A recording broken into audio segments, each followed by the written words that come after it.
I watched Ray Romanoff flip a car in the first 10 seconds of a chase and absolutely ruin the entire chase. And then it looked like just the dumbest thing I've ever seen. And then somehow this guy just like, I don't know, put on Baby Driver music and then decided to just do the most crazy shit. We're not talking about car chases today. No, none of that Pog content. Today, it's Pog court content, Pog justice, Pog lawyer stuff. We are doing the Department of Justice episode where we're going to be talking about the Department of Justice in NoPixel. And I'll let you guys go. We can go from, so people know who I am, but we can go to Kylie, to VoiceID, then Saab, Esfand, and then to Nathan in that order. If you guys want to introduce yourselves and who you play on the server and how that connects to the DOJ. Sure. I'm KylieBitkin. Most people know me. I played Judge Angel. She used to be a trooper, but now she's a police officer because that's way... Wait, no. The other way around. She used to be a police officer, but now she's a judge because that's way cooler. And yeah, that's basically it. I have a lot of other characters. I spend a lot of time on them. I'm mainly known for Angel and Mary, though. All right, I'm VoiceID. I play Murphy Braun. For the viewers at home who aren't too familiar with DOJ, probably the simplest way to put it is when Coyle first learned how to code and made his first server, he chose me to set up the DOJ for him. So in terms of what we're talking about today, I've probably been involved the longest, and I've been a mainstay helping everybody who's been running the department along the way with advice and, you know, unsolicited or otherwise, and just kind of being here helping out. And yeah, it's been a lot of fun.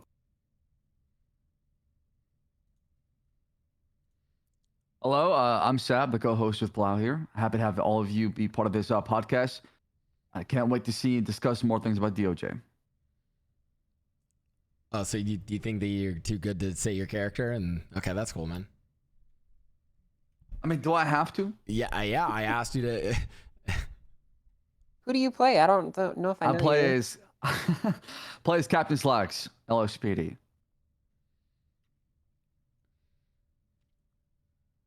And then I'm Esfand. I play Cornwood, Cletus Cornwood Esquire, who was totally given a bar license as a meme, and then I got suspended. So then I had to actually learn how to be a lawyer, and then I started tryharding legal stuff because I had nothing else to do for a week. Yo, I'm Nathan. I play Alan Crane on the server. I have a cop, a crim, some other meme characters. Most people don't know my crim. But yeah, I currently run the DOJ and have been participating in it since whenever I joined the server, like 20. When was the beginning of 3.0? Was that 2021? Yeah. Yeah, so like Yeah. like June, July of 2021. So yeah. Go. Awesome. Hi. Yeah, it's actually yeah, this is an interesting episode because, and the first question I want to start with you guys, because I mean, I think that there's some pretty big differences, but the first question I want to pitch to all of you guys is, you know, how has we've now been in NoPixel 4.0 for a couple months, and it really feels like the DOJ is notably different than 3.0. Also, yeah, someone in the chat did mention, I usually try to ignore chat during this, but someone said like stacked.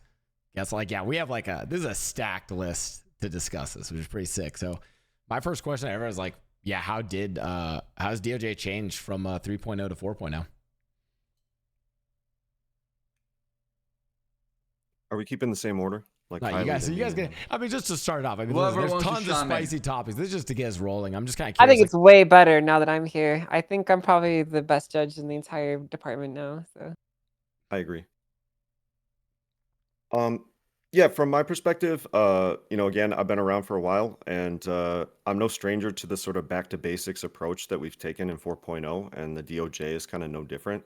I know Nathan inherited a department that had already been, you know, pretty much set up a certain way, and now he's sort of getting a chance to start from scratch and do something that we've all been talking about throughout 3.0, a lot of ideas kicking around, and a lot of those things are coming into focus now.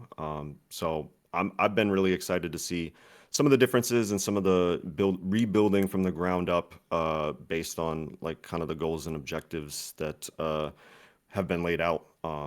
Again, like kind of stripping things back, putting the RP forward, the mechanics in the back seat, and kind of having people earn those positions and earn those roles through RP rather than sort of like prior entitlements or whatever you want to call it. So I've enjoyed it a lot. There's been a lot of great court RP, a lot of different kind of court RP, a lot of different types of attorneys and judges coming into the mix. So it's been really good. It's been awesome to see Nathan take the reins and kind of do his version of it after kind of being the custodian of 3.0's DOJ.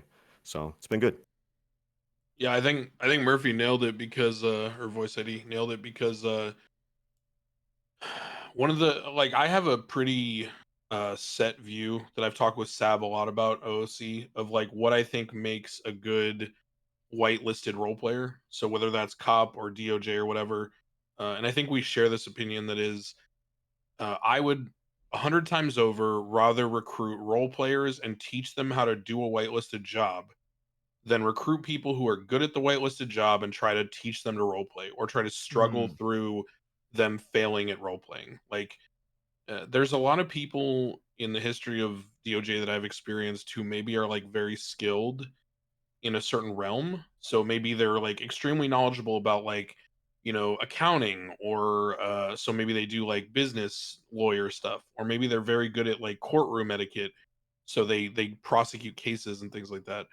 But one of the things that I've always struggled with is wanting them to be role players first, because it's much easier for me to teach someone how to like do objections than it is to teach someone how to like read the room.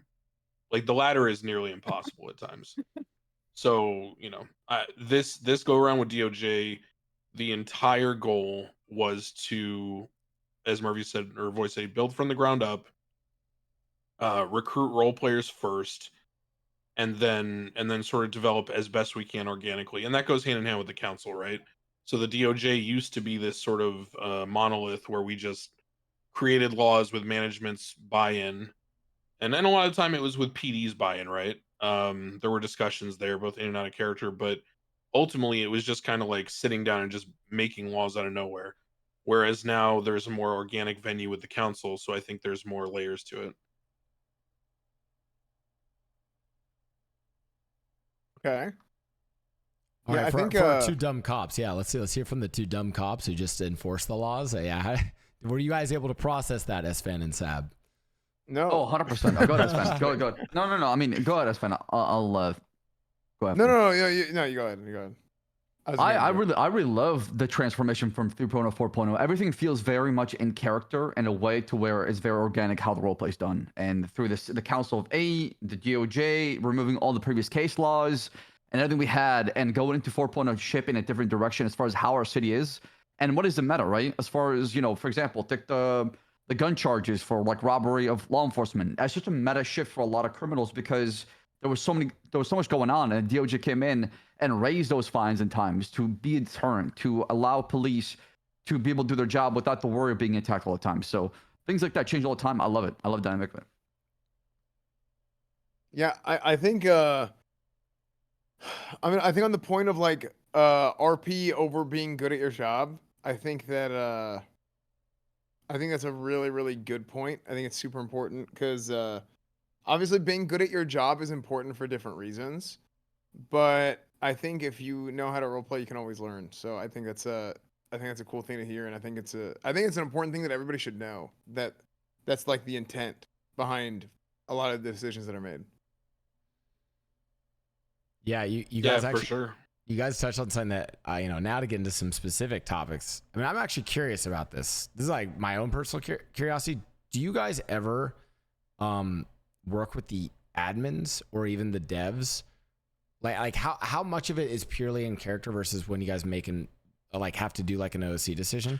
And one that's like really the example I kind of want to discuss, if you guys are down to discuss it, is the one that Saab brought up. This idea like, okay, the meta of the server is that we're, people, crims, myself included, as part of several of these plans, was we were robbing cops to take their guns because there weren't any guns. And we found that was really, beneficial to us. And then the laws came out to be like, hey, we're going to counteract that. To what degree is that like the DOJ doing that and like talking to the cops, or to what degree did like, I mean, I'm curious, did like an admin or like, and it's not even like a leak if it is, because I wouldn't be surprised if I'm like a designer on NoPixel or an admin, I would go to you guys and be like, yo, you guys need to stop this in character. Here's how, like, you know. So like, how did that come about?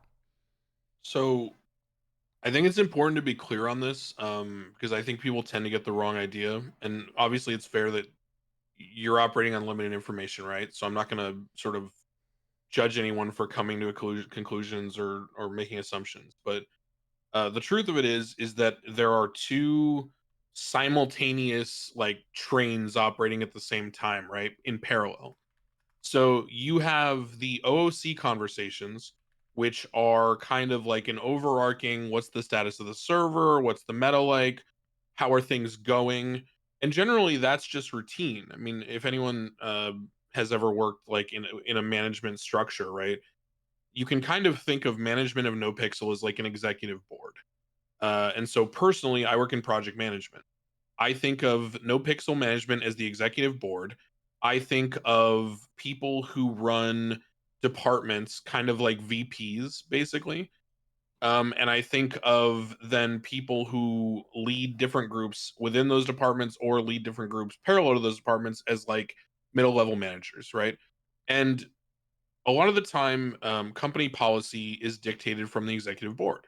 So when NoPixel management wants a certain let's say theme to the server, so for 4.0 I think it's or direction, I think it's pretty clear it was more hardcore. It's more serious consequences driven.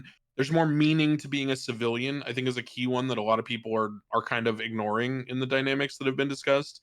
And so we have creative things that have reflected that. So felonies matter, right? Expungements are harder to come by. So the decisions your characters make along the way are more impactful to your overall progression and nature on the server. That being said, when it comes to things like specific laws, right? That's why I say there's two parallel trains, because while we are discussing overall vision and overall guidance and overall messaging of like company values and belief systems, right?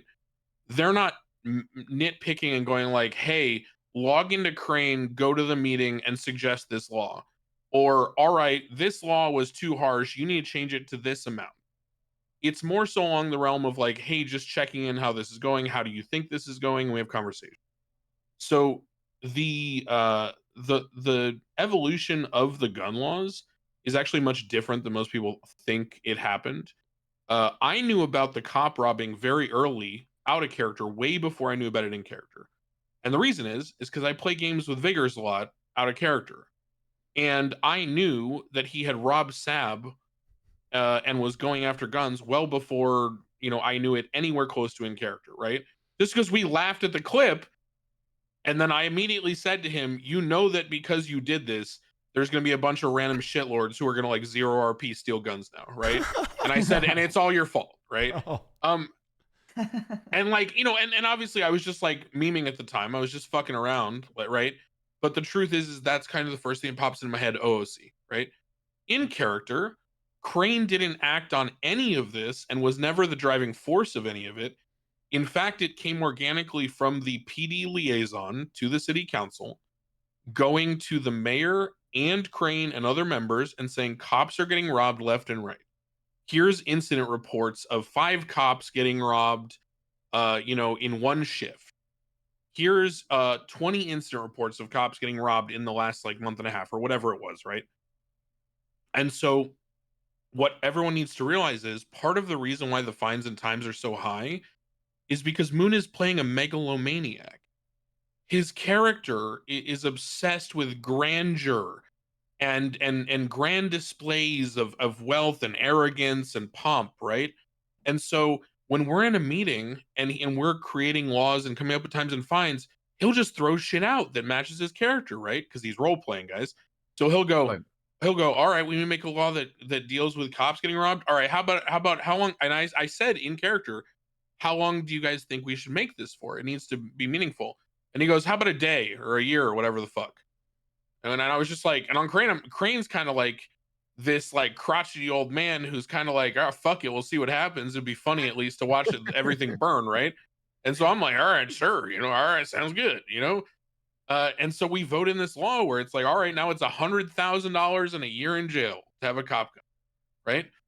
And so yes, there were consequences that came from that with the gun getting planted on VoiceID, who can speak to all this. And which, by the way, again, parallel trains, I had conversations with staff prior to this even happening. And I said, what happens if this happens? Because judges, I don't know if anyone viewing knows this, are out of character, not allowed to be corrupt. So there's an out of character rule that says your judge can't be corrupt. So then in character as a judge, where you're restricted from doing all the fun things on the server that are crime and corruption, all that, you're also somehow expected to roll with this major consequence of having a gun planted on you. And I said, that seems kind of incongruous to me, because you're simultaneously not allowed to have all the fun, but you're expected to roll with like the worst punches possible. And the answer was, well, we'll just have to roll with it and see what happens. So for everyone who thinks the roll with the punches bit only gets applied to criminals, not true. It got applied to us just as harshly, and VoiceID can speak to that. I'll dive into that, but on that topic, I just wanted to speak to my experience, I guess, with management. On that note, that situation, obviously, X is like a minority owner of the server. So in that situation, I'll use that as the most fresh example of someone wanting some kind of change or some kind of result and wanting it to come organically through RP. And I've had other situations. The typical example is like Francis comes up to me and tells me about a court case, okay, in RP. And I know, OOC, that Coil wants me to organically pursue this roleplay and for it to reach its natural conclusion, so he can reach some sort of opinion or decision on how that came about in RP. Same thing, Buddha had me do a case towards the end of 3.0, and I'm pretty sure he wanted to see what would happen organically in RP instead of forcing the issue OOC-ly. So as an attorney and, more recently with the PD Glock case as a judge, I get put kind of into these situations as an experienced role player where it's kind of like an experiment, like how is this going to play out with the people involved and the systems we have in place, and kind of figure out feedback based on that. So I do get approached in roleplay by people in management on their characters and told about court cases and sort of encouraged to pursue them for whatever reasons that might be behind that. But I have an understanding that it might be important or it might have some consequential nature to it, and they want someone capable to see it through to its actual RP conclusion before deciding what to do about this, that, or the other thing. And with the PD Glock situation, obviously X wanted to see something change with how those situations were handled. And I know there were some mechanics added to that, and there was a lot of discussion behind the scenes, as Nathan said. I have my own POV, which was sort of pretty restricted, as the defendant. So the PD wasn't telling me much. The DOJ wasn't telling me much. I wasn't getting too much information, but I got to sort of experience the entire process as a defendant. And my feedback from that whole process was that it was very even-handed. I was treated just like anybody else. I wasn't treated like I was a judge or anyone special. The main thing was like kind of like there was some feet dragging about making a decision of whether to prosecute on appeal or not. That was like kind of the only issue that came up, was it was like whether or not it was going to move forward. Not so much like, oh, I should be innocent, but like, can we do something? But all in all, that whole situation, I think, generated a lot of valuable feedback through the course of RP at the very beginning, kind of like pivotal phase of, establishing the culture and establishing kind of the flow of things. So I thought it was handled pretty well, and it brought up a lot of interesting questions and possibly contributed to the raising of those fines, raising, the topic in the meetings with the council to make those sorts of decisions. So I tend to get put in positions like that or situations like that pretty frequently because I kind of I can understand the assignment and read the room in those situations. Maybe easier than like a first year lawyer or something like that. And to kind of summarize, that was a lot of info, and I actually think my takeaway from this is kind of cool, and I'll get the other people's thoughts. Sounds like for 4.0 they actually really did this, so it's not micromanaging of certain rules. It's almost like, hey, here is the spirit of 4.0. Here's the overall kind of thematic, right? It's like, hey, we want it to be higher consequences, more serious RP, more sort of this is the direction. And then they let you guys role play out how to kind of do that direction, which is interesting because in a lot of ways, the DOJ, and it's a mixture, it feels like, of the cops and you guys as the judges, and then also the council. It feels like you guys are almost like the game designers of the server in a way, or in character game designers. Is that a way else of thinking about it? Or even in character devs? Not devs, in character dungeon masters / Well, that's designers. controversial, right? What you're saying kind of leads into the memes from 3.0, right? The server health memes. Yeah.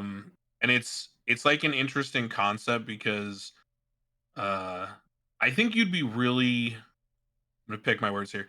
I think you'd be really short-sighted is a fair word to assume that a server of this size with this many high profile content creators with this much, let's face it, just income generated by the activities on the server would not have some element of oversight attached to it. The idea that you're just going to push the boat out into the river and hope that it gets all the way downstream is kind of absurd. I think that there's this idea that somehow we're going to treat this giant content server that's streamed to hundreds of thousands of people every day the same as a 6-person tabletop RPG is, I think, just silly, frankly. So while I understand the memes about server health, I think that they're a little short-sighted from a viewer's perspective, which I can understand. It's fair, right? Because you're locked in, you want to see only organic things. But acting like it's all going to just be purely untouched, I think is a little short-sighted is the fairest word I can use. So I feel like I always use a phrase like RPing around game mechanics. And whenever I say that, it's essentially it's you are trying to go and explain in a roleplay how certain things are happening in a way that they can only happen due to the constraints of what the game is, because you're playing GTA Online, essentially. How do you feel about that? Because there's certain things that it's this is just how it is because it's the game, but we have a hard rule. We just if anyone brings up mechanics in court, all the judges are trained to just shut it down. It's a little bit of a fourth wall break, but you'll literally hear me. You'll literally just hear me say, "We're not going down that line of questioning. You can move on." Stay out of Moses. And the lawyer and everyone else should be well enough clued in that they just get the hint and move the fuck on, because there are some people who have chosen to ignore those hints, and it makes for extremely awkward immersion breaking discussions because they'll be for example, a famous one that I always remember is Penta, playing Wrangler at the time, was going to get someone for DUI. And there was a mechanic in 3.0 where you would examine someone. And when you F1 examine them as a cop and they had just been drunk or smoking weed, I remember you would get a response in the top right of your screen that says, this person has red eyes, or this person appears, slurred, or something, right? That indicated what kind of drug they were currently under the effect of. Because your eyes don't, change automatically in GTA 5. They don't suddenly become fucking stoned. You don't suddenly get forced with the drunk animation always until you drink a certain amount. And so we got into court, and the person was suing him to try to overturn the conviction for drunk driving and the removal of their driver's license. And the defendant attorney wanted to get up there and start arguing, how did you know my client was impaired? And I remember the answer being, well, I looked at him real close and I could see that his eyes were bloodshot. And the lawyer goes, do you have a picture of his bloodshot eyes? Can you prove it? Because I have a picture and evidence of his normal MDT profile.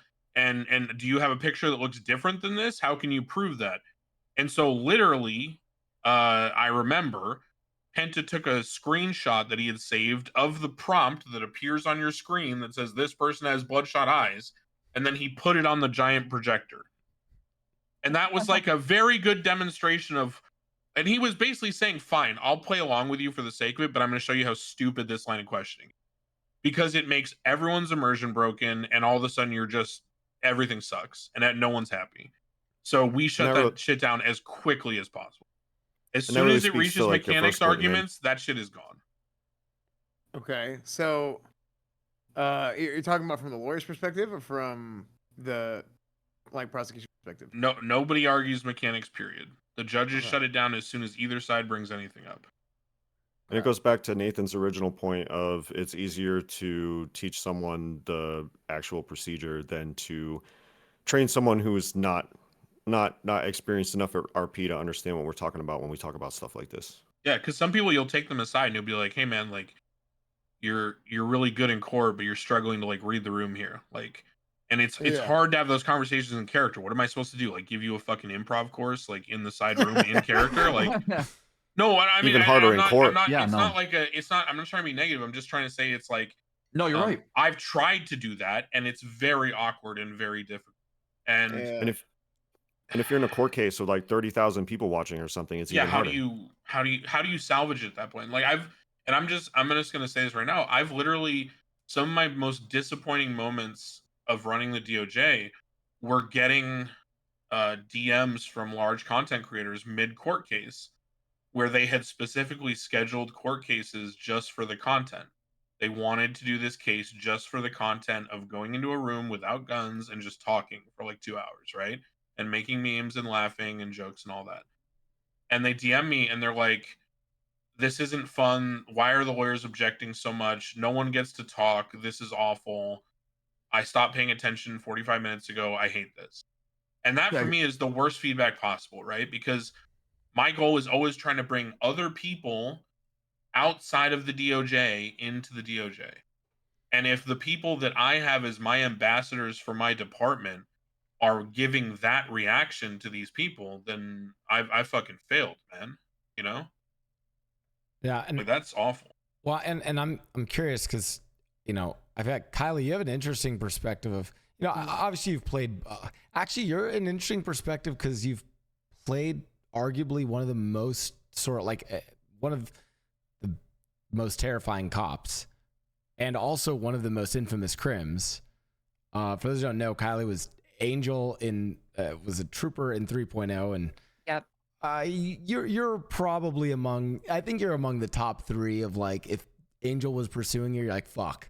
Like, I was the number 1 W cop, you know, the OG W cop for sure. I mean, I was pissed Angel wasn't a cop. I'm gonna be honest. Yeah, honestly, side note on the podcast, Kylie, I have a little like, I'm a little sad that you don't have Angel anymore, because that's like. Well, I mean, I didn't get invited to be Skeleton Crew, so I was like, well, fuck it. I guess Angel's dead. That's a different podcast. Yeah, so we have to figure out that. Bro, like, I mean, yo, who's gonna catch Goofy like at this point? Anyways, and then Kylie also played when he crashes. Lenny Hawk's gonna shoot his tires, dog. We're good. Yeah, Kylie also plays Mary Mushkin, who in 3.0 was in like some of the craziest criminal stuff surrounding cars, boosting, and racing scene. So, Kylie, I'm sort of curious, how has you know, having done all that and now you're running a judge, like what have you seen based, you know, how's that transition been, or like what do you dislike about it?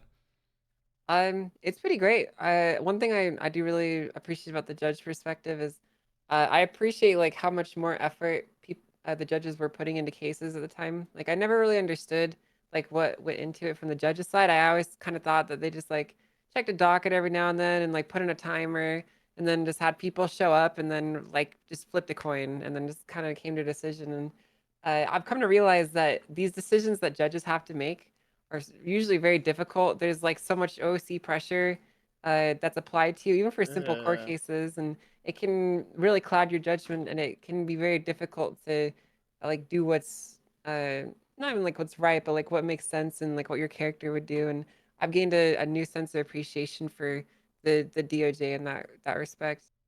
Honestly, though, like filling the role has been really, really harrowing. Like racing and chasing criminals and shooting people and all that stuff, like those are all relatively simple on the face of it, but getting into judge work is very hard. You have to learn how to balance people's tempers and balance the atmosphere of a courtroom and be fair to people, but also be strict. And it's a lot. It's really a lot, and it's the only role that I've actually taken in the server in the last 4 years that's actually intimidated me, and made me like really think twice about everything that I'm doing and be very careful and more measured.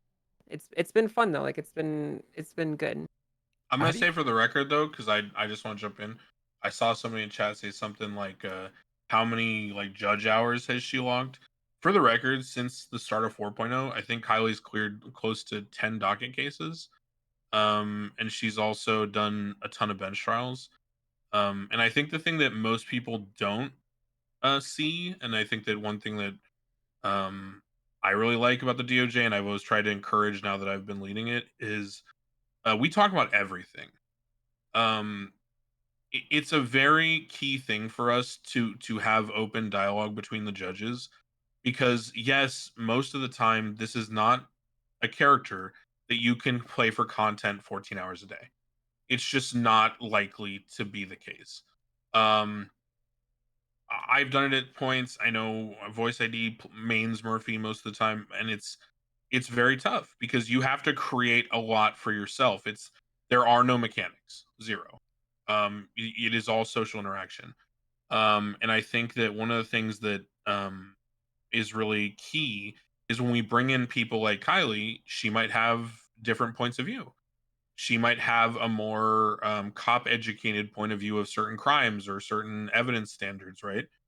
And the goal Automotive is to build expertise. like a consensus, right? Not just to have a dictatorship of this is how it works. So I hope Yeah.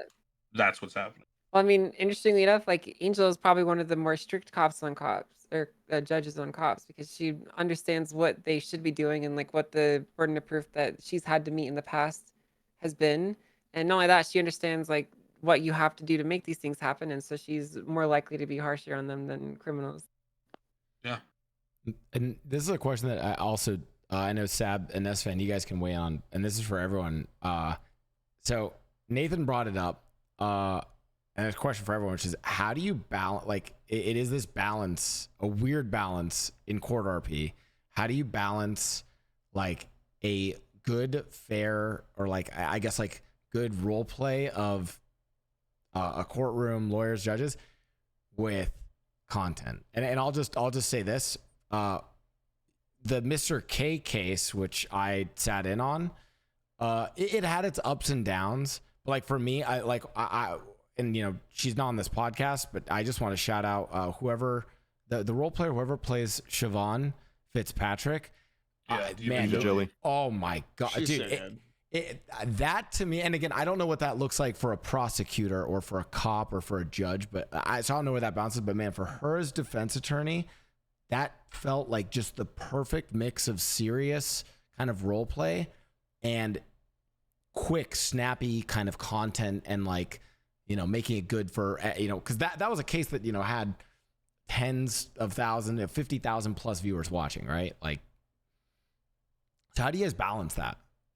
Well, she's on the same page with like me and Nathan in terms of kind of avoiding. She's got the same sort of set of principles that we've talked about already. The example that I used recently when onboarding an attorney was we want to avoid the entire movie falling away to actually watch the entire battle between Gandalf and the Balrog. And that's what happens with lawyers. Like the entire plot falls away and you're just watching Gandalf fight the Balrog for 2 weeks and do wizard spells at each other, and nobody knows what's happening, nobody cares. It's all meaningless, and you can fall into that sinkhole pretty easily, especially if the judge doesn't rein it in. But Diva Jilly was a judge herself for a very long time. And not only understands the points that we've brought up, but was one of the judges who really took it seriously, having like a work-life balance and being a character in addition to basically being a pretty important mechanic on the server. I personally learned a lot watching her be a judge in terms of how I'm approaching it, having a work-life balance and a personal life, and being able to spend time on the server more than maybe some part-time judges who fly in for court cases like we've discussed. So she's really great because she has the same sort of opinion of wanting it to be entertaining, wanting it to be accessible, wanting it to be approachable for everyone who comes through the court because they have to or because they have decided that they want to. So it's no surprise to hear you say that. That was a 6-hour court case basically, but it didn't really feel like one. And yeah, she always is very performative in her RP when it comes to making her arguments, and is as a judge was quick to shut down those same mechanical things and all that stuff. So she knows the assignment too. I'm not gonna like, I don't know when this was, and maybe one of your mods or chatters will probably know, Blau, but and this will probably get linked in some Discord somewhere. But if you want a good example of an attempt to multitask, which it truly is, to multitask those elements that you're talking about, there was a case in early 4.0 where Esfand asked me to be his lawyer or help him on Crane because another judge took the case. And one of the reasons why I was so impressed with Esfand was because he was prosecuting the case and asking the right questions and trying to stick the charges. But then also him and I were shitlording under our breaths about being old countrymen. Like, we were spending the entire time making like hick jokes and, we're too old and we don't get the youth and all that kind of shit. And I think that's kind of the biggest thing that, and I agree with VoiceID, right? One of the things I always strove for on Crane that I think probably gained me familiarity with most of the people not involved in the DOJ, which is a big deal, was that I didn't just sit at the courthouse.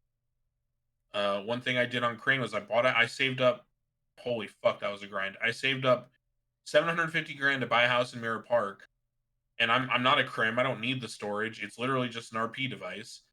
But the whole point was I could then, whenever someone wanted to talk to me, I could have them come down to my house. And so old man Crane is sitting on his front porch with a shotgun in a fucking easy chair, and you got to drive down there masked up with your 4 gang members and kind of, bow to this civil servant and take off your masks and watch the grass and kind of shit. You know what I mean? So I think when you build atmosphere with your character, like VoiceID was saying, or like Kylie has on Angel, right? Or like Esfand, for example, has on Cornwood in court. Saab, obviously, if anyone is unclear on this, by the way, you're an idiot.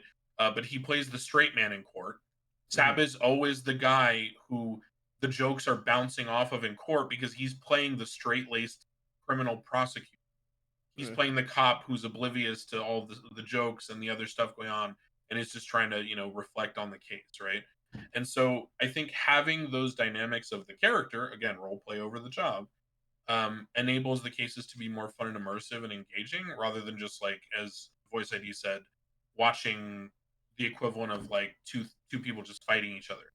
It's like Rock'em Sock'em Robots at some points. Like, we get it. Like, no objection. Like, I don't know what else to say past that. And at the end of the day, it's not about the 2 attorneys or the 4 attorneys. It's about the principles. So you got to keep the focus where it's supposed to be.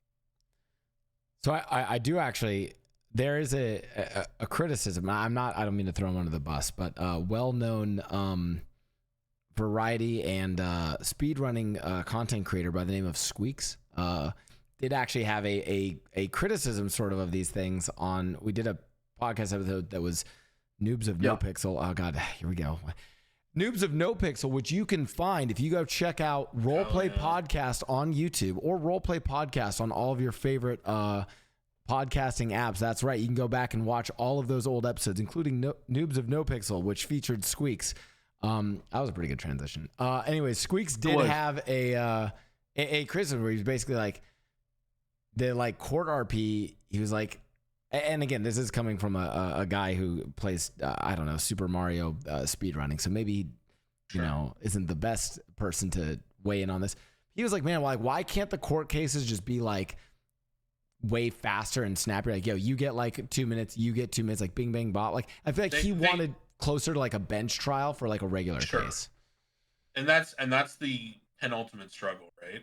So this is something Coyle and I have talked about at length. It's something I talked about with DW back in the day. It's everybody. I've talked to cops about this. I probably had conversations with Saab was involved. Yeah. I mean,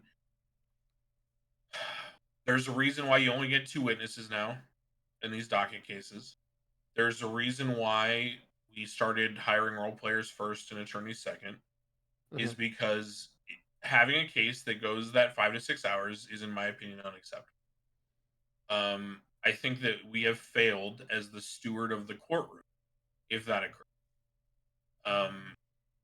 There is a pacing to things, and if you are unable to maintain a pacing that makes sense and is keeping people engaged, then you're not doing well for anyone. The key things you can do there is, as a judge, being more active in controlling court and questioning. So, for example, some people will just sit there and let the attorneys ask questions, and as long as the other person doesn't object, it'll just go on forever, and no one's going to step in. That, to me, is not really ideal, because then you're allowing 2 people who maybe aren't as experienced in RP, or maybe aren't as good at reading the room and understanding what kind of scene they're trying to build, will take things over. And that's not great. I mean, the key thing for an attorney, if anyone listening wants to try to roleplay an attorney, you are there to tell the story of your client. You are not the main character. Your job as the attorney is to set the stage and allow for a grandiose retelling of what occurred, right? So when people make it about themselves by showing how smart they are with certain objections or things like that, it doesn't help anyone. And I'll draw on an example. When I was new to the server, I did a court case when I was very new and green and nobody knew me, where it was Dominic Tretti versus Kyle Pred. It was a civil suit. And I remember that.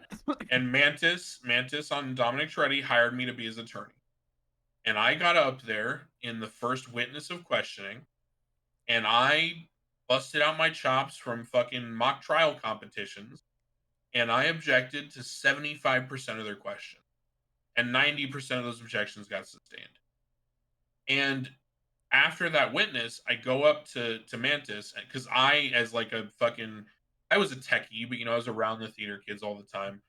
And as a tabletop role player at times, and MUDs and other things like that, I'm fucking. I felt bad doing that. And I said to Mantis, it really feels like I'm an NBA player playing like pickup basketball with like 12-year-olds right now. Like, this isn't fun for anyone. And I said, so look, I'm just going to tell you this, and this is as unawkward as I can make this. Again, having out of character conversations in roleplay. Do you want to win, or do you want this to be entertaining? Because if you want to win, I will win this case for you. You will win no matter what.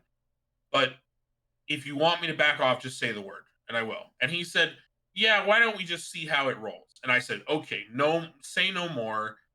I cut down the objections to like a quarter of what in my head I was thinking.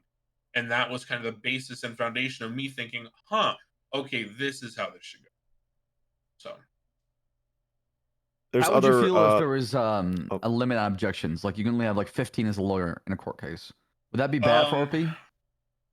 I think that costs you like the top 5% of scenes, where someone really goes on a roll trying to protect a piece of information, in exchange for kind of quickening, the other 95%.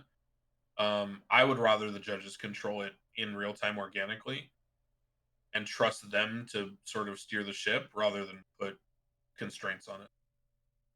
The other issue that we run into is like, as judges, it feels like a huge failure if we are able to recognize that a court case has gone on for 4 or more hours, and now someone who's been on the server for possibly 8 or more hours has other commitments and other things, and they are now angry, like OOC angry and annoyed and imposed upon. And obviously, we want to avoid that at all costs, because if someone has to go and they have other things going on in their life, and they're waiting to be recalled by the defense, who hasn't you know, they recalled them last. That's happened to you, Saab, a couple of times. You stayed for a court case and you were the last witness called on recall, and they didn't even have questions for you. That kind of stuff, you know, hurts. It hurts morale in the courtroom. It makes people less enthusiastic about committing their time when they don't know or have a general broad idea of what the commitment is. That makes sense. I have a spicy question, and I think our cops can also weigh on this, because they're the ones who, you know, are catching, you know, criminals and also, you know, apply these things. So okay, well, I have 2 notes on this. Note number 1, as people always remind me, you know, why are there never any criminals on the podcast? Guys, please, I'm here. I mean, everyone knows I'm okay. I'm not. Look up. I'm not. No, never one will ever believe that. Well, what is funny though is I think when people say there are criminals on the never any criminals, I actually do bring them on. Also depends on the topic, but what they really mean is there's I think one that is missing, that pushes. We talked about this on the last one, which probably, you know, I'd argue Jean Paul, you know, X on Jean Paul, though he hasn't been playing as much. But it's probably Mr. K, because he pushes the boundaries a lot. So, but OOC, he thinks that I'm a bitch, so that might be why he doesn't. But, you know, with that in mind and him not being here, you know, sort of, how do you guys go about this? Because this is a big, if I was to say one of the frictions that is occurring on 4.0 is this, okay, we're doing harsher sentences. How do you guys balance that as cops and judges, and also just sort of writing laws? How do you guys balance that with, you know, to some degree, even the like OOC nature of it being a content server, right? And not wanting to, you know, people joke about it, like, oh, to me, this is still crazy. Because in the last, when we did Cops vs. Crims, people were like, oh, you guys soft banned Kevin for 3 days. And like, while they were saying that, Kevin was putting on probably one of the best in the prison. Yeah, he gave him one of the best arcs. Now, he made that for himself. The classic. Yeah, the content wasn't given to him, but the platform was there, and he took advantage of it. But to be fair, you know, he can only make K-Town so many times. So, you know, I think there is still a fair kind of criticism, which is, okay, we want more serious roleplay, more serious consequences in 4.0 versus 3.0. How are you guys balancing that with, you know, I think a lot of the criminals being, like upset with the higher times and fines? I mean, my key principle in anything I do, policy, player agent. So you should know what you're getting into before you get into it. One thing I learned from one of the OG judges, Judd, one of my first bench trials, was if you don't set expectations, then people will walk all over you. Right? And so I had someone call a bench trial. I was all nervous. I got there. I got my notes ready, everything. And he just ran out of court and got on a motorcycle and dipped. And it was like, he literally just used me after like a long day's work. And fucking, you know, I'm trying to just relax. And I log on the server for this bench trial, get my notes ready, get all focused, go through all the report sharing and all this shit, right? And then this dude's like, peace, and just gets on the fucking body 801 and dips down fucking Parser Ave or whatever, right? Mm-hmm. It's like, that fucking feels bad, man. That's a rough one. And so you set expectations. And so what Judd told me is, hey, that happened.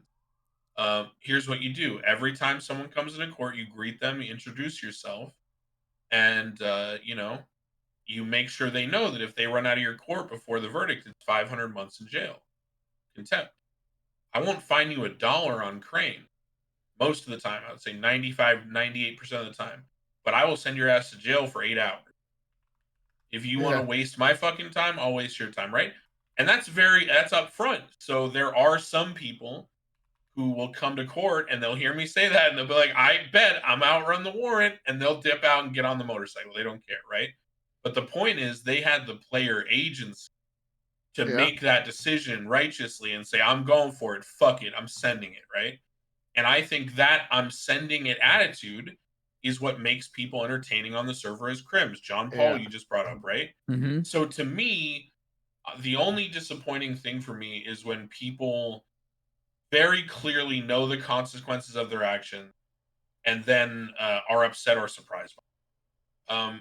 The penal Yeah. code is public. It spells out exactly how long the times and fines are, right? And so for me, like we're talking more recently, I think most people have been asking me anyway in my chat about the times and fines for the cop gun stuff. And to me, it's like the answer I've given is, well, first of all, those were publicized. It was very well announced and made sure everyone knew. In fact, people then like were twatting about it immediately after. And on top of that, you know, there's an understanding of the power you gained by taking that gun when no one has guns in the city, right? Yeah. And so you gain so much for so long that the deterrent effect to the allure of that grandiose power and capability to get anything you want needs to be extremely high. And I think people mistake that for like an OOC soft ban or something, but that's like saying that if your character's super powerful from robbing a cop gun, that you plugged in a Game Shark and used a cheat code. No, it's role play and you took a gigantic risk. You got a lot of power for that risk. It worked out for you most of the time. But if you end up getting caught with that gigantic risk that you took, well, that's the opportunity cost, right? That's the cost of doing business. Yeah. And I think if there isn't a balance for that, then I think the risk doesn't mean shit. You know, if the risk doesn't mean anything, then Then it's every boring. single person will be out on the street robbing cop guns, and that's exactly what happened, right?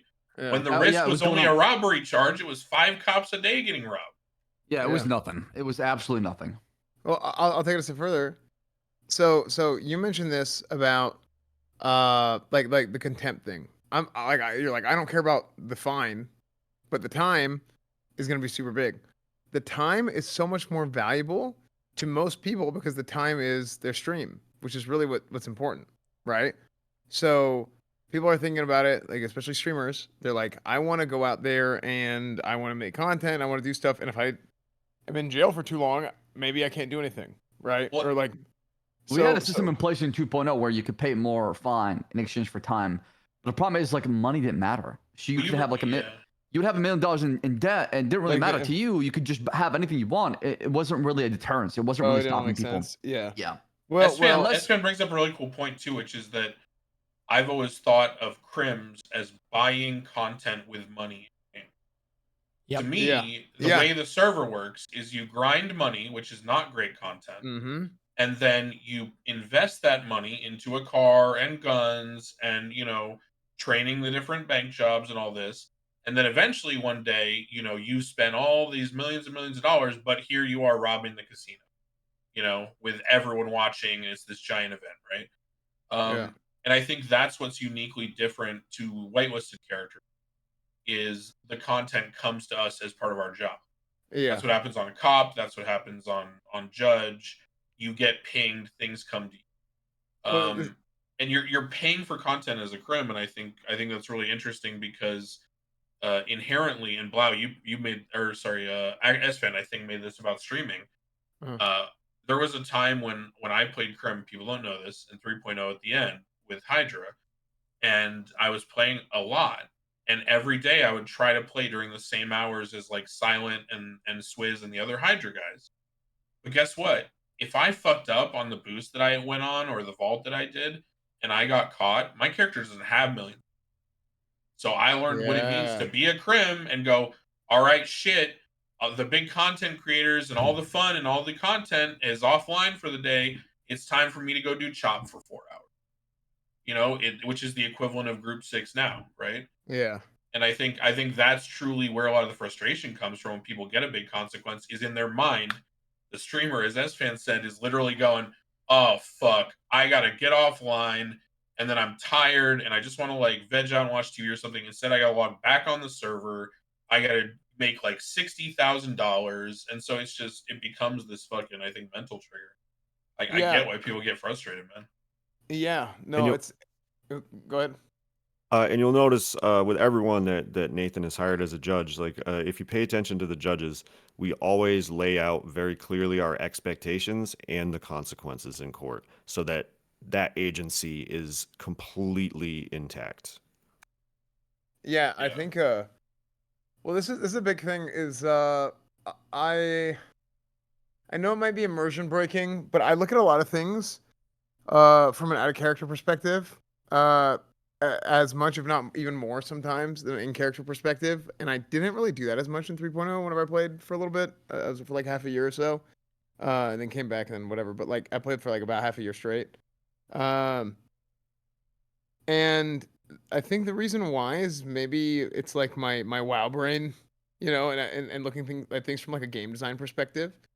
Uh, in terms of like we kind of play this role of so to me, I see the DOJ, particularly like the judges and the chief justice, almost uh like Dungeon Masters. yeah, like dungeon masters, but like a step up. Like they're the ones who write the books, and then the PD are the actual dungeon masters in the RP scenarios, right? So like the DOJ writes the books on like what the rules of the game are, and then the PD has to apply that and apply that to the RP scenarios, and you have an opportunity to make really good RP scenarios. Um, and that's really where like officer discretion comes in, right? Prosecutional discretion, officer discretion, all that sort of stuff.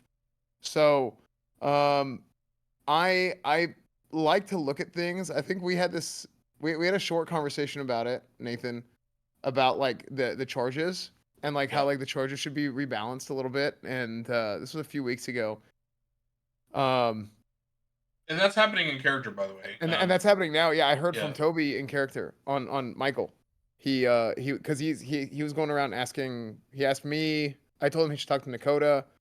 Um, and yeah, basically like going through and like work on rebalancing the charges, because that essentially is a setting those fines and time and all that stuff. That's a game balance decision that's being made in character, which is cool. Like I love that. That's like one of the most fun things about RP is RPing out. Like, you're literally designing a game, but you're doing it in character, and I think it's cool. So Yeah, it's it's fun definitely to it's see. definitely a priority, man. Because Mhm. like you said, it's stark when it's in Congress when it I looked at one the other day where a robbery where you kidnap someone with a weapon and you know do the cash exchange, right?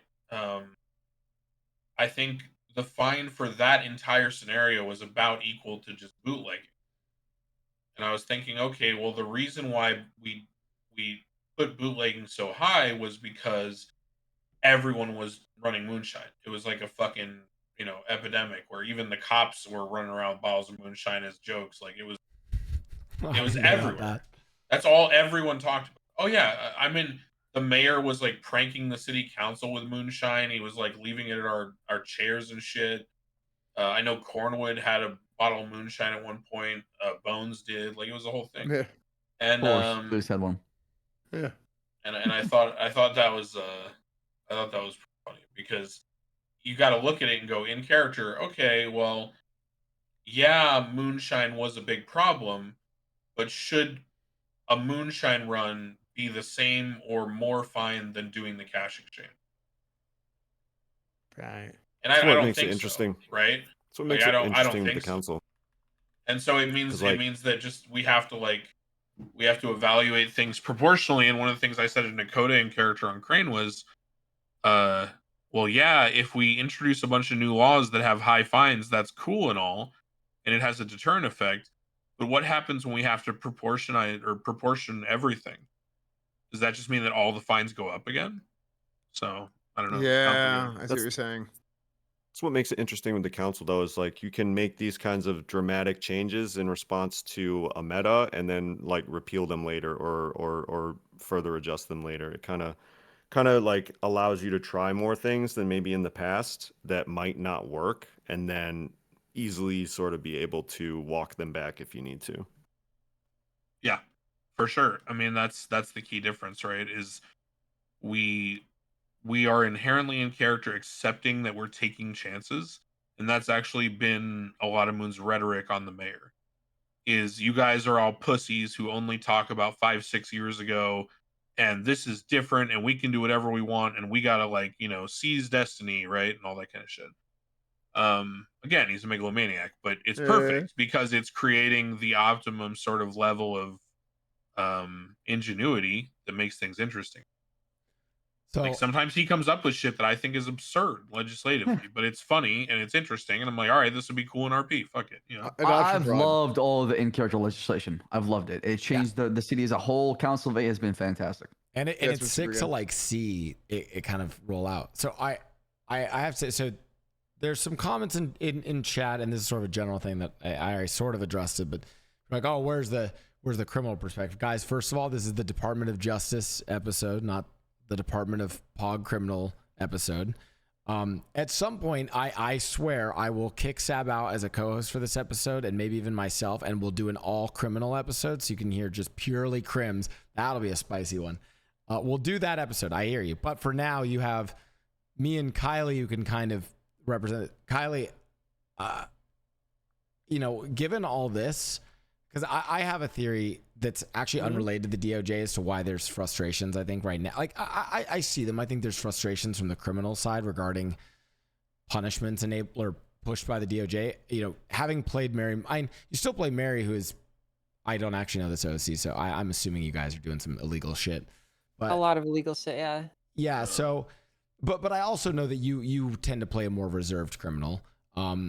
What do you think a lot of this frustration stems from? Because I have a hot take, which I'll do after yours to give the crim POV. I have my own hot take. Having played this character for quite a while, like back in 3.0, a lot of the money that I made on her let me fund a lot of the crazy RP that she did.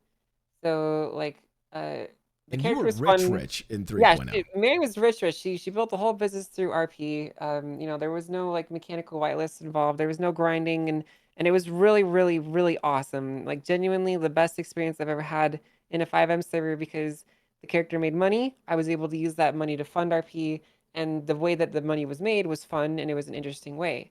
Whereas compared to now, I have to fucking go drive a tow truck around for 100 hours to get just like today I had an example of this. I bought a gun for 40 grand, which is the equivalent of me driving around a tow truck for 10 fucking hours of my real life time, which is it's just terrible just to buy a single fucking gun that I can go lose in one robbery. It's terrible. And so basically the risk to reward in terms of how much it gets to use these tools that I can use for RP versus how long it takes to actually get them, it sucks. It really sucks from like an LC player's perspective. But on the other hand, I also think that extra time and the extra gate that it takes to get these things makes these things have more value. Because in 3.0, I could go buy an RPG, blow up every single fucking person in this call times 3, and be out of jail in like 5 minutes. character. And in character, yes, and be out True. 300 In the video game, grand yep. and not really care, right? But now, if I want to go shoot, you guys in character with a gun, I would have to very seriously, consider the risks, and it would be a very big undertaking for my character to do. It wouldn't be easy anymore.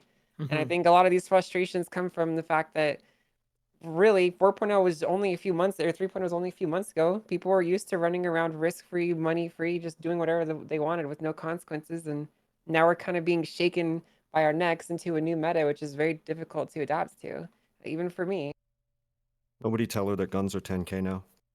No, I found out. Oh, I found out that I wasted trust me, 70 grand. trust me. I know. Esfand's eyes I'm I won't say aware. how. I won't say how, but trust me. she I am knows. aware. I'm aware of the fact that I wasted 70 grand on guns. I'm very well aware. Oh. I think to go back to what Kylie said, echo the same thing about it. It's culture and mindset. That's what it comes down to. It biggest thing.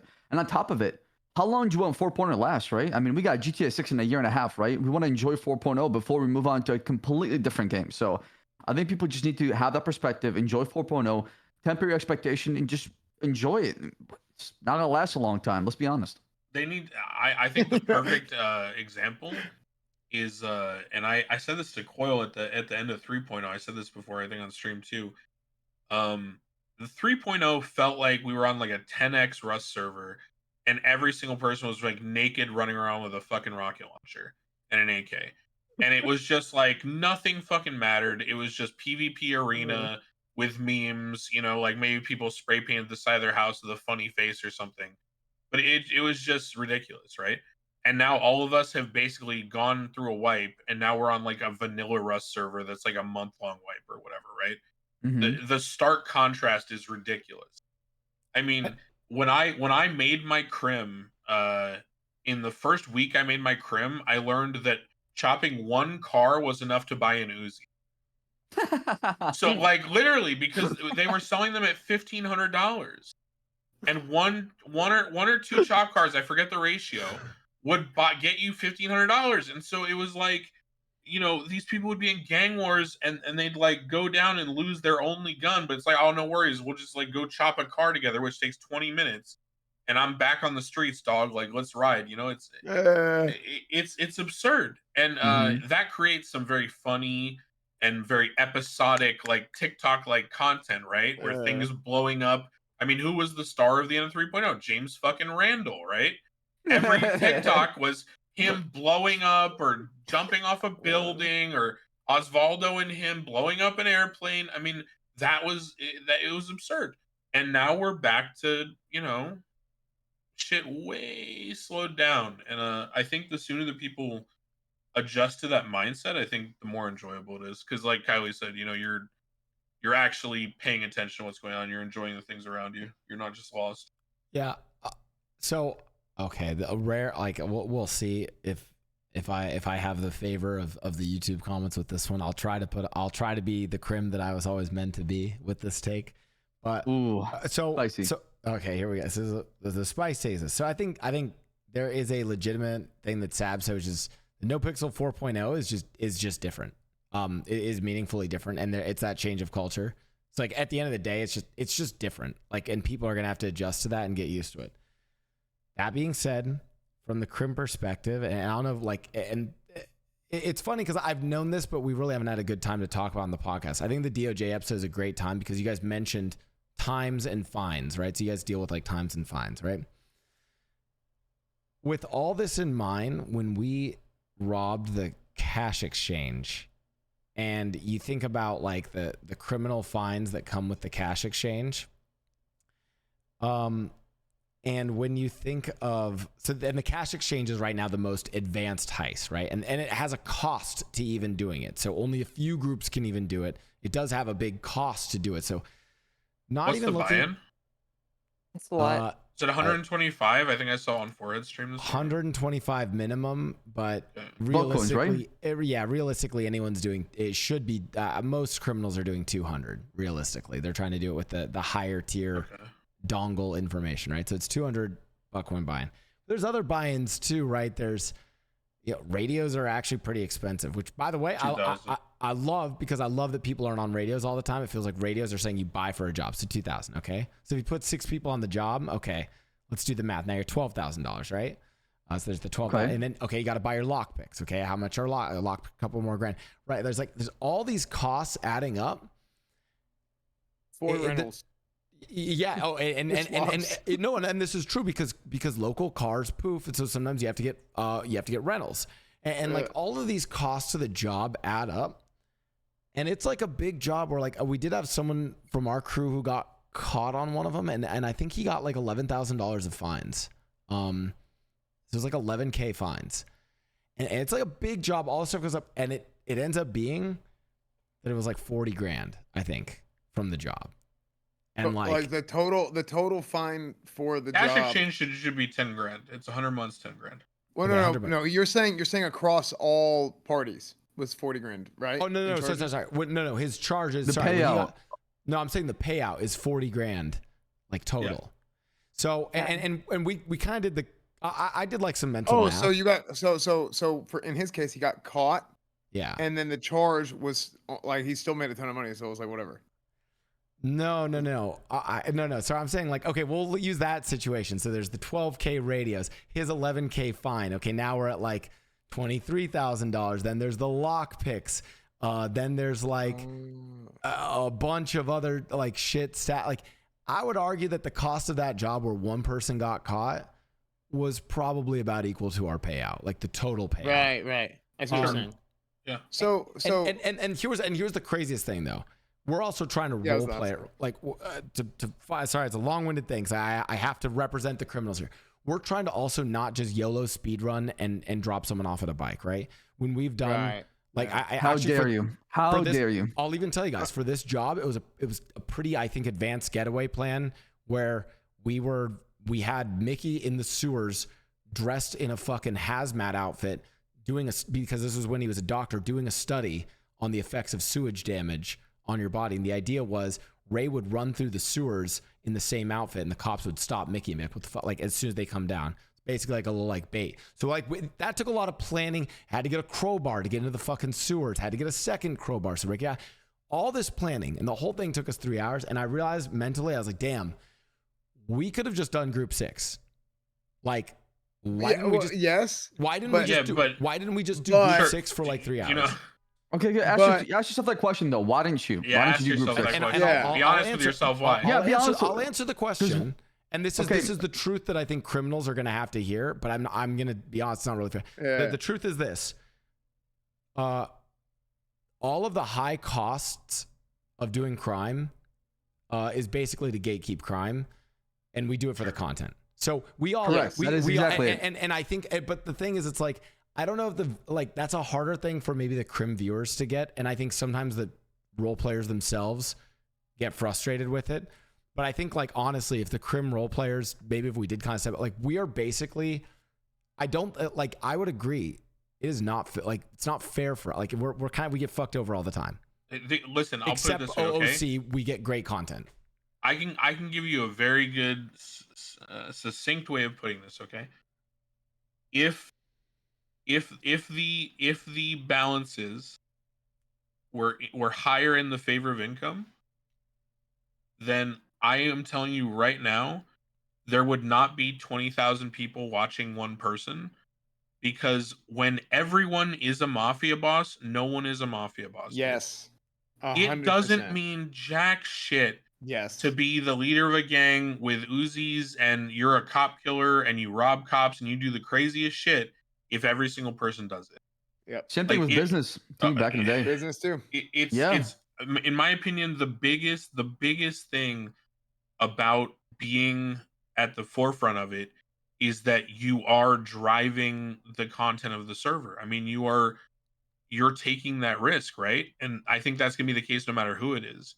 I think when we see X come in as a new commodity to RP, he joins the server, starts taking over, driving every single meta, basically changing policy every single day, and he got fucked for it. I mean, that's just what happens when you're at the forefront of challenging it for content. I mean, I remember down bad in 3.0. I remember being up at 2 a.m.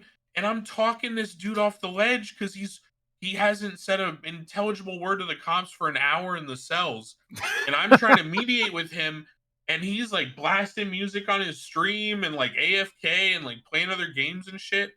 And I'm sitting there just like, brother, like, just talk to me, please. And you know what? At one point, he got mad at me, and as he gets mad at me, I go, "You need to listen to the words that I'm saying to you. I'm telling you, you're free to go." And he's still getting mad at me, and like he can't even process what I'm saying. So like, look, I get it, man. When you're at the forefront of the server and you're on the cutting edge and you're pushing the meta and you're challenging every single policy, you ride the line. I mean, sometimes you're going to create the craziest fucking content for 12 hours in a row, for 6 days straight, and you're never going to get caught. You're going to go on the biggest rampage ever. But sometimes you just fucking get caught, man. And the price you pay, I think, for the opportunity cost of that 6-day, 12-hour-a-day rampage is everything that comes with it. And I think that's the balance that I always believe in. Is that those people are who they are because of how risky it is. Otherwise, it doesn't mean anything. Well, and that's the thing. It goes from the other side. You need to have like an equal force on the other end to stop you to have that risk, right? Like, this isn't. You don't want to have like a PVE grind fest, right? Now, some jobs are like that. I get it, but like a robbery. Like I memed it and I made a PVE and PvP tag in the MDT for our reports for cops. But the reason why is I really want people to understand that some situations are based around PvE and some are based around PvP. In the PvP situations that we're responding to, we should be more aggressive. Like, we should go for like the maximum level of appropriate force that we should, because they're now doing something that impacting another player, and those are like the important things for the PD to respond to, for us to like have the trust of the civilians. on the PvE side of things, like robberies, drug sale of stolen goods, all that kind of stuff. They're not doing anything to hurt another player's gameplay, right? But all that stuff that's like the cat and mouse game. But if they Cops just and robbers, did, yeah. it's cops and robbers, right? Cat and mouse, cops and robbers, whatever it is.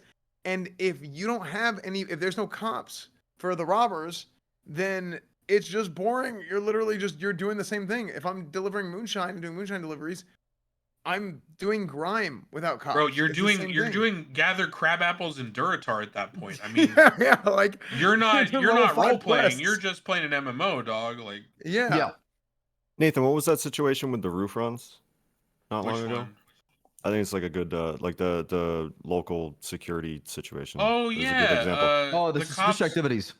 Well, okay, so there's suspicious activities. You show up. There's a local security guard, and it's like the guard. His life doesn't matter to the DOJ or the cops in terms of charges. There was one person who got charged for it, which was incorrect, and we reversed that. But when you stab a local security guard, or for example, you blow up 10 of them at the Bobcat and murder them with automatic weapons, right? You're not charged for murdering 10 people because it's a dynamic used for escalation, right? The DOG doesn't need to punish you because there's nothing being affected by there except for setting the stage for the scene. But once that scene starts, then I think you need to be held accountable for what's happening. That's the kind of the way I view it. And so the locals, I think, are just a tool to set the stage for how serious the scene is. But trying to charge or anything like that, it's not relevant. Yeah, I mean, listen, I still, Kylie, I'm curious for your perspective also playing your crim. Well, I think you muted yourself. Oh, hello? No, that was the point. Oh. No, I think Blau is muted. Oh. Hello? Oh. I can't. I'm so dumb. I'm so dumb. I can't see his myself. camera. I'm so sorry. I felt like my brain prompted, like, I was like, okay, Blau's going to speak now. Yeah. Yeah. No, I Oh looked my over God. and he's muted. I And I was like, I was gonna, I still want sort of that criminal perspective on this balance of, because again, for me, I'm like, I don't know, Kylie, how do you? I'm actually mixed at this point where I don't know if like the lower rewards of being like the lower just like in-game MMO rewards of being a crim, like if they're in the correct spot. I actually don't know that. I actually do think that is one of the bigger sources of frustration, right? Like I would imagine that if crims were actually getting paid for, some of these like presumably riskier jobs, but again, it is that balance you said where it's like, well, as soon as you do that, then does everyone go and do crime, and then it makes it less meaningful? So I'm mixed there. Kylie, I want to make a disclaimer. I want to say this as a disclaimer just real quick. Yeah. I was planning on maining Crim in 4.0. I had made it very clear to a ton of people, including Kylie, that I was going to main Crim in 4.0, and I was going to play Crane a couple hours a week just to oversee things. I played probably around 40 to 60 hours the first 2 weeks of the server was out, playing only my Crim, and I haven't played since. I hated the grinding. I despised it. I despised the fact that I grinded for a bunch of grime rep and then it got removed in the first week or whatever. I hated the way the money kept changing in every single direction of how much each job made. And I was like, there's no way anyone's enjoying making content doing this. Like it's really tough, right? So I just want to say that that's the reason I'm not playing Crim. So if anyone thinks I disagree with any of you guys on these points, you're wrong. And the evidence is I'm not playing my Crim because of it. So Yeah. I wanted to point that out. I'm of the opinion that like playing on the server should be fun, and I shouldn't feel like I'm clocking into a job. Like I'm not gonna lie, I used to work at Walmart, and I genuinely just feel like I'm clocking in for a shift at Walmart when I log into NoPixel some of these days. And no, like I'm not dude. trying to like talk shit about the server. I'm just saying like the aspects of things that are there for my character to do are basically I can go work a 9 to 5, or I could go like rob people, and there's not really much in between. Like obviously I could get more creative and do some like side aspects or other thing if I had interest in doing it. But with the goals that my character has, like my options are basically either grind for it or don't do it, because that's basically all there is to it. So That's why I what do emphasize most the of you think? work-life balance Well, in DOJ, especially. well, so I haven't done a whole lot of Civ stuff, to be fair, but I've talked to a lot of people with Civ things. Can we talk about this after? Because Blau, you had your question, and I feel like we wanted to ask like some clarifying things, and then Yeah, it go just ahead, turned go into ahead. something else. Yeah, yeah. So to loop it back to what Blau originally asked before we go on to another topic, I want to ask a clarifying question to you. You said you feel like the rewards for playing a crim don't really match all the effort that goes into it. Oh, the risk. So, or the risk, right? So for you, from your perspective, what are all the different types of rewards that one could receive from what they're doing in game? Like what you're doing in game, what are the total amount of rewards that you can receive? And what are they? And you know, this is actually another. Oh, you're cutting Uh-oh. out.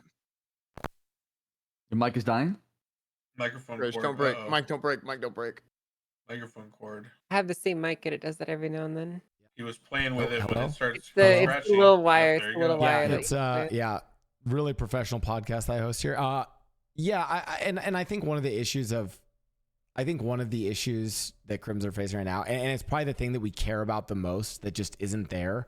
And we've literally hit a lull. And again, it's like these things, it's interesting because these things almost move week to week. So if I was to actually describe another thing that I think very much sort of frustrates criminals right now is we did hit a lull where it does it where we're pushing towards progression and now it's like not there. So I think the number, if I was to say the thing that criminals care about actually more so than the money is the progression. It is the chance to do something else, something new, something like a slightly different way. So I think the state of the sort of the criminal rumbling right now is an effect of the ammunition contracts have been restricted because presumably they're reworking them, and no one has found the next sort of job. I don't think I actually think everyone was really excited and there was no like major complaints from criminals during the great Rainbow Dongle Fiesta. Like that was people were loving that. True. So for those of you on the, Well, PD also, let's be fair though, PD also were catching like 1 out of every 6 laundromats, so It was really that might bad have at the something. beginning. That might have something to do with it, brother. The first month we were getting our ass kicked left and right. Dude. 'Cause Yeah, It was obviously- pretty bad. I'm not gonna lie. Like I just straight up did some like class A Mickey jail plans and they were working out and I was like, oh shit, something's wrong. Like I'm gonna be honest. He was doing the Ejecto-Ceto plan and somehow he got out. He said jump off a bridge and survive and still did it. You know I was on that Actually, fucking we did scene do Blau that. on my cop. God damn What? it. What? When you ejected through the windshield on purpose. Oh yeah, that's one I of was my on that forbidden. scene on my cop. I was like, holy fuck, this guy really just did that. Those are my forbidden rat techniques. I have like Fucking like NVL 5. jutsu, dude. Just like, Yeah. all right, check out this technique, dog. I mean, if you roleplay getting like a vest or something and send yourself through the windshield, maybe you survive with the helmet. I don't know. That shit Yeah, was funny as hell. Yeah, See, that's the gameplay versus RP situation. That's Yeah, that Oh was, yeah, you know. you roll with That's that a one, dog. gameplay. You roll with that one. Yeah, people were confused in this. And I mean, actually, dude, it's crazy because I've actually gotten hate for this, and people said this is a random side topic. People were saying that it like made the character more one dimensional, but Nathan of all people here, having dealt with like serious Mayor Mickey, like the times where I was serious Mayor Mickey versus like absolutely just NVL Versus God. hiring Shit, Gulag Lord, Gang yeah. with an AK Yeah. to be your security. Yeah, Jeez. I split my character. Actually, I took 3.0 Mickey and I split him into 2 different characters. I have another character that's Jesse. That's literally supposed to be my like. I'll literally do whatever the fuck I want. And now I play Mickey more seriously.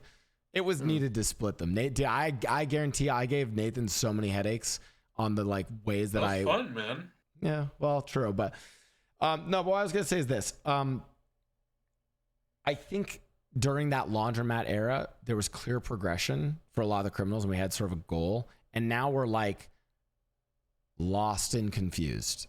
And I think that this hits it. It's like it's a mixture of a few things. We're lost and confused.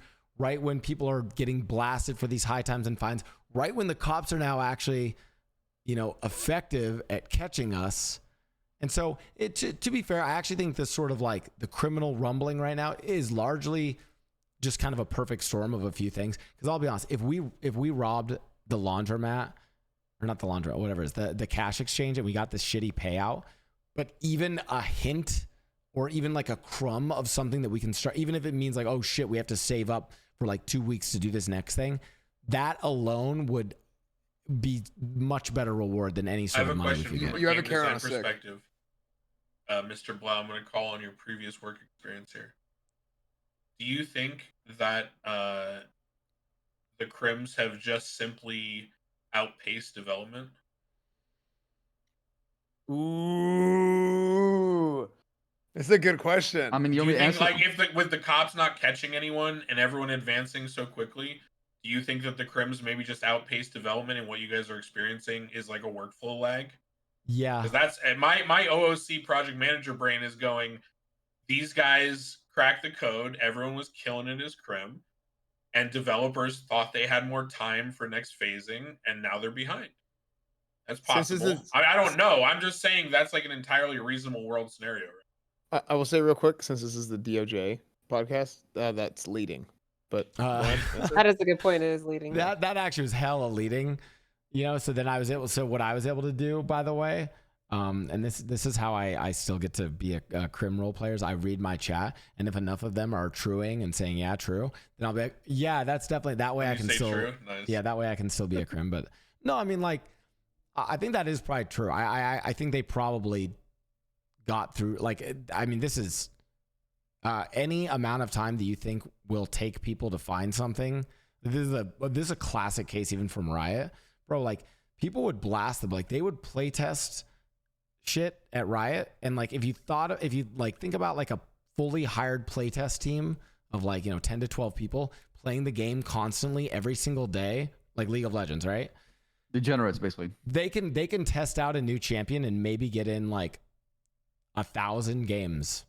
Not even that, like a couple hundred games before the champion comes out. And then within the first hour, more games will have been played within one like small section of a server in China than in all of the development. And it's like in 1 hour, and they've already caught. It's always the case that players will outpace development. They always will find a way to break the game, go faster, push ahead further. And it's interesting because now bringing it back to DoJ is it's like, it's almost like you guys could respond quick enough, but you almost have to role play it out, which is why it's delayed. For instance, going back to the cop gun thing, you guys are like on a delayed cycle with where the cop gun is, right? When K got those crazy charges, probably like at that point, hey, civilian guns are out, other guns are. You probably shouldn't have that crazy charge at that point, but it's delayed. Yeah, a little bit. Well, it's the gift and curse, right? It's like what do people want? Do they want a DoJ that is role player first and not so serious and facilitates great RP and all that, but who also lags a little bit because they're sticking and doing everything in character? Yeah. Or do they want a quasi-admin level in-character role where we're dictating roleplay from our ivory tower? I mean, I think it's... I would prefer the roleplay focused one. And if you think that roleplay is always going to end up like perfectly fair or equitable, then that's a tough one to achieve. Yeah. Also, laws shouldn't be static, right? They should change over time like they are right now in game based on what's happening as far as the crime, who's being targeted, and how things are on the server, right? Yeah, no, absolutely. I have another question for you guys. Sorry, Esfand, actually go ahead, and then I have another question, especially for the three judges here. Yeah, Sam, I have a question as well too. Okay. I wanted to say Kylie was talking about the Civ stuff, and like just to kind of like because I think Kylie had like a really good train of thought going. If you want to go to it now, maybe or whatever. What was I talking about? You're talking about the your grind? decision making in your agency between grinding and like risk Yeah, like taking and income. getting on the server was like a job. Yeah. Oh, yeah. Well, I mean, I was just kind of talking about how, like, for a lot of people, they play games like this to escape and to like kind of go into like the fantasy world and do fun shit and stuff like that. And that's kind of how I always played, NoPixel. It was basically a place for me to do like the outlandish shit where I could do like a James Bond character as kind of person that does crazy shit, but also has, these other fun little traits going for her. I didn't play her to, drive around a fucking truck for 10 hours a day. And, surely, like, yes, like a lot of civilians and people choose to do that for whatever kind of progression that they're seeking.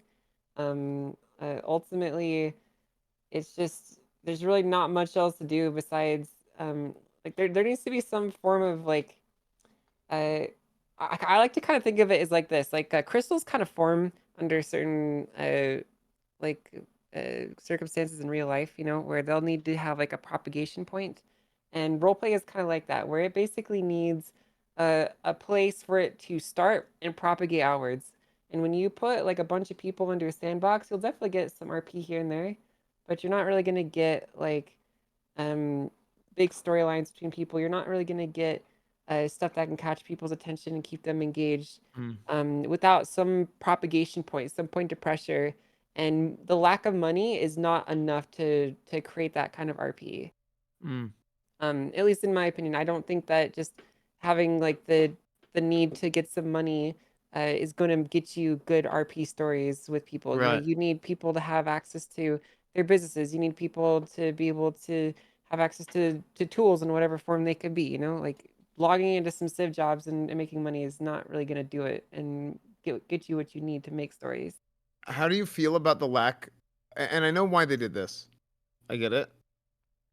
How do you feel about the lack of having whitelisted jobs for certain people of like different businesses in 4.0 versus like in the past?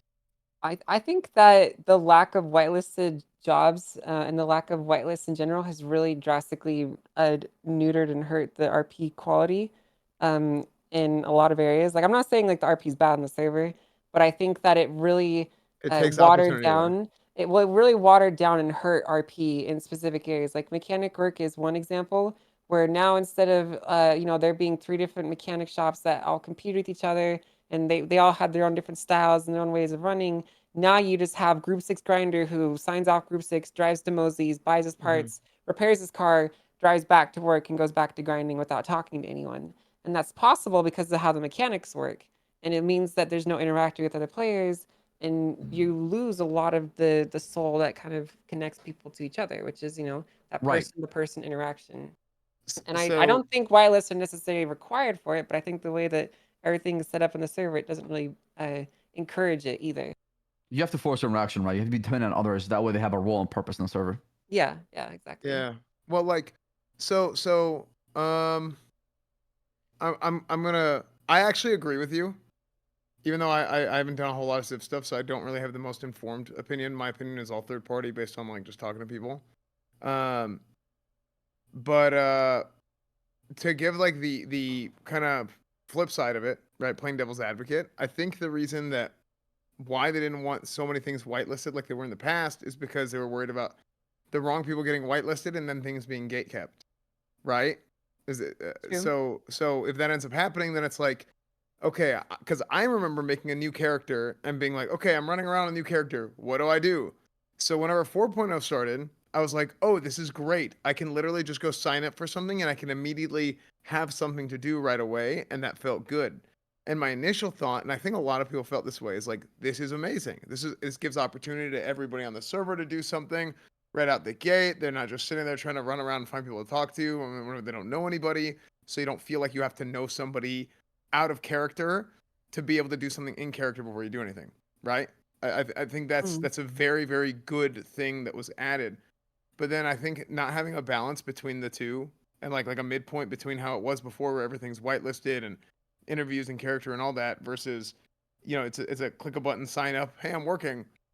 Like, this is MMO and this is Dungeons and Dragons, right? And then you want to find something in the middle for GTA RP. And I agree. yeah, so that's the way I see it. So I have 2 points on this and a question for VoiceID. okay. So my 2 points. So I actually fully agree with Kylie and Esfand. I think it does need to be somewhere in the middle. The way I almost looked at 3.0 and where I think the whitelist probably went wrong, or where I would criticize whitelist there, is like, I don't think you should whitelist the Crim MMO progression side of things. Let people fight that one out. Don't give anyone whitelisted stuff there. Rather, I think it's what Kylie said. It's like where you actually could have Crim, some. you said? Yeah, do not have whitelisted Crim stuff. I didn't even know that was a thing. Oh, it was a thing in 3.0. It used to be. Yeah, it was. Yeah, And I It think wasn't great. I think another issue was you also kind of gave whitelisted businesses to people who are obviously going to be criminals, right? So for me, it's almost like I'd be interested if like seeing whitelists pop up more that are purely of that more, because it's this framework of there's the MMO, the gameplay, the action gameplay, and the RP. I would almost want to just give whitelisted things to people who I'm like pretty confident are just going to do the RP side of it. Like as an example, I don't think anyone cared that Soda Poppin ran fucking Burger Shot. He wasn't, Yeah. Like That should be a thing. Or for instance, I would be like, yo, Will Neff, your character, James Marco St. Marco, we, the admins, are going to give him $100,000 in his account because he's flying in to make a movie in Los Santos. That way, when Will Neff and Will Neff's not gonna like take that and then become a sweaty casino rusher, right? Like, and from a game design perspective, that's the same as a cash injection into the economy. But now there's an in-game RP reason behind it, and he's paying people money to do jobs. I need to hire a cameraman. I need to get this actor. See that? I think you hit the nail on the head with that. That's such a good idea. And now the question goes to VoiceID. I don't know how much this has been, how official this is or how announced this, but VoiceID on his character Murphy has actually been doing events. And I think so my example is a very OOC example, right? Hey, James Marco St. Marco flies in and just has $100,000 in his bank account. VoiceID, correct if I'm wrong, they're doing something new. I don't know how much this. I watched this on Foosley's stream actually, when she was talking to Murphy. Can you explain this sort of like events pay thing that seems to be coming for this?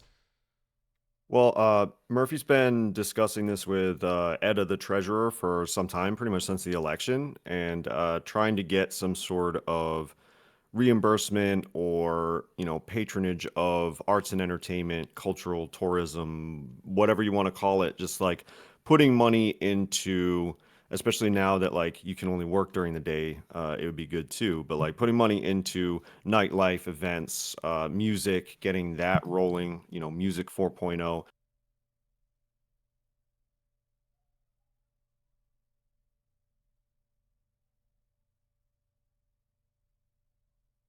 Events that are actually really fun, like the day auction, any kind of event you can think of, but kind of have a subsidy in place where if it does well and it generates RP and it gets people out of their usual routine for a bit and interacting with each other at a pop-up hub that isn't Burger Senior Buns or the hospital, that Edda would basically take an itemized expense list that makes logical sense, or at least like appears to make logical sense, like food, performance costs, like whatever the performer fees are going to be, like that can be reimbursed. And then whatever people charge at the gate or however they hustle the event to make money for themselves, there's a limited cost to them if they're creating RP and they're, creating a civilian, inclusive experience that isn't just like strictly crim, strictly factional in nature, So we've been discussing that for a while. Initially, there was like no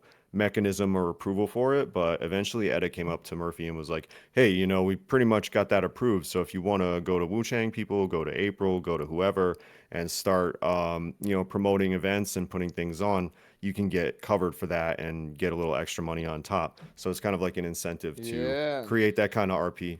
Yeah, and I'm sorry. On the podcast, we're talking. It's the DoJ podcast, but I've learned about this. This is just the funniest thing to me. Or not DOC, sorry, DoJ podcast. Listen, this is the funniest anecdote. So for those who don't know, VoiceID plays, obviously Judge Murphy, but as you talked about earlier, when you're not a judge, probably your judge second, but notably your April Fooz's boyfriend first. And one of the funniest things, because again, a lot of this has been talking about the balance of the server, the balance of economy. I have to get everyone's reaction. This is one of the funniest things I saw. there's a character that is literally like runs G6 and is a pay pig for What? oh my god. Oh my, it's awesome, by the way. He's a pay pig for like April Fool's Carmella. so jealous. Wait. I'm so Who is jealous. this? No, I know this. Wait a What's his second. name? Dude, it's like he's a G6 grinder. who No, what's his just- He name just though? pumps out money, man. He just ATM. Rocco. It's all RP, Yes. guys. Yes, dude. It's all RP, dude. guys. This is That's all so funny. crazy. Like Giga Simp. Yeah. It's so funny, dude. I But need to get me in, those. in terms of the DOJ and kind of keeping things on topic, this has historically been something that judges do in their downtime is throw their own money out of pocket basically into promoting RP, doing cash Dump cab, money to people, doing yeah. pop-up events. Yeah. Because like, what do we need the money for, right? So it's like, take the situation with April. It's like, okay, you could do Grime, or I'll just give you some money, and then you can create some cool RP. Like, and a lot of people will enjoy it. Like, that's an easy decision. That right, and it's like think about, and I think that does speak though to that broad. It's like you don't want to like I don't think like Foosley, like we want to see her just like running like G6 or Grime, right? Like her whole character is just a yapping based character. So having something in character where like people can somehow get mine. I guess with her, she gets it through the G6 guy. But I mean, and also, you know, through Murphy, right? But I mean, like having, you know, for other characters who are more focused on that as well. I mean, like, I think this is something that like even Squeaks, you know, maybe found frustrating and stuff like that. So I think that's really cool, by the way, that you guys are like exploring that, like basically how to fund events or fund ideas that aren't just, you know, almost in a like, it's like a mini whitelist almost, that aren't just, you know. So that's a good idea. You know what we need more? Yeah. Community events where we all come together, different jobs, or helping building a building or something like that. Things like that would be awesome. If I was a G6 worker or ground worker, now I know me working or like a lumber guy cutting wood and bring down to Los Santos for construction. That could be for a building they can see in the city. I think that would be pretty cool to have another main to the job that you do every single day. Yeah. No, I think so to your point, Saab, it's actually you probably do this better than probably anyone I've ever seen. Is Saab does this thing where if he notices somebody is like trying to like create RP for people and like they're actually trying to push a storyline forward or something, he always gives them like he gives them not the benefit of the doubt, but he gives them every opportunity to do so, right? And that's something that I try and do as well. And actually, I'll be honest, I learned it from you because I noticed that this is like 3 years ago, like whenever I was first starting on 3.0, that Saab does this better than almost anybody that I've ever seen, where he'll go and he'll take a situation, even if it's like kind of dumb, and he'll try and turn it into something else, and it makes more RP for people, even if it's kind of dumb, right? Like let's think of good recent example is Clown Games. That one time where Cormac got kidnapped in the Clown Games, where obviously like the appropriate PD response for that situation is like we had so many opportunities to like literally just shoot them and recover the kidnapped police officer, but no, like he played out the whole police situation, or he played out the whole situation, and it made for probably one of the better like events that have happened on the server, I think, in 4.0 so far. Like as far as like a one night thing that happened, that wasn't a planned event, right? But to that same degree, like I was talking to like Solomon Walker. Solomon Walker is trying to do like a demolition derby thing, like a weekly demolition derby, and he's trying to invite the PD out. And he's like, yeah, like let's do something to get the PD involved, and you know people can see the PD in a different light other than through a traffic stop or you know getting busted for crime or something. On the DOJ side, those kinds of situations that you talk about, Saab, enabling, those oftentimes result in some of the more fun civil court cases, like stuff 100%, with Saab and Mr. 100%. K. You Yeah. know, there's a lot of different situations that come up. They go to court for fun, and everyone has a great time. Yeah. So Yeah. I want to piggyback off something Esfand said, and then this is a question especially for all the judges, and then Esfand, you and Sab actually answer this too. This is not for me. I as a crim, I'll just listen from the crim perspective POV. You mentioned that in that instance, a cop was kidnapped. You guys had an instance to shoot. You guys didn't shoot. So piggyback off that to get to another topic I want to cover today, which is how do you guys balance both for the role players and then even the viewers, like you guys said, there's a little bit of game design involved in law in what the DOJ constructs as laws. So the example, I'll give 2 examples. You guys can choose other ones as well. Cops negotiate and say, "Hey, we're going to release this officer." So in that instance, you guys didn't shoot a cop that was kidnapped, but all the time, and this happened to me for people who say that I'm not a crim, this happened to me on my other crim character, on Jesse. They negotiated a release. We have a person hostage. Mhm. Give us this person and we'll take our criminal. We went back, no man left behind, going back for the boys. Put him in the car. The cop's like, "Yeah, man, we'll let you guys do it." And I already know, I'm like, we're about to get fucking blasted. And of course we get blasted, right?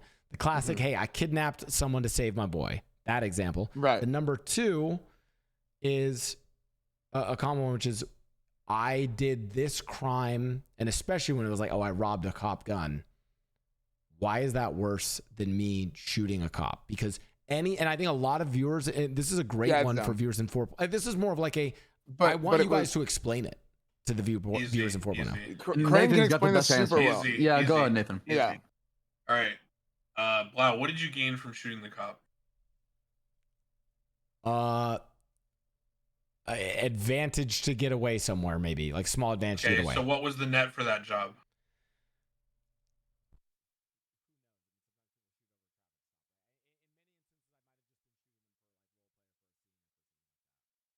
Classic. He's classic muted.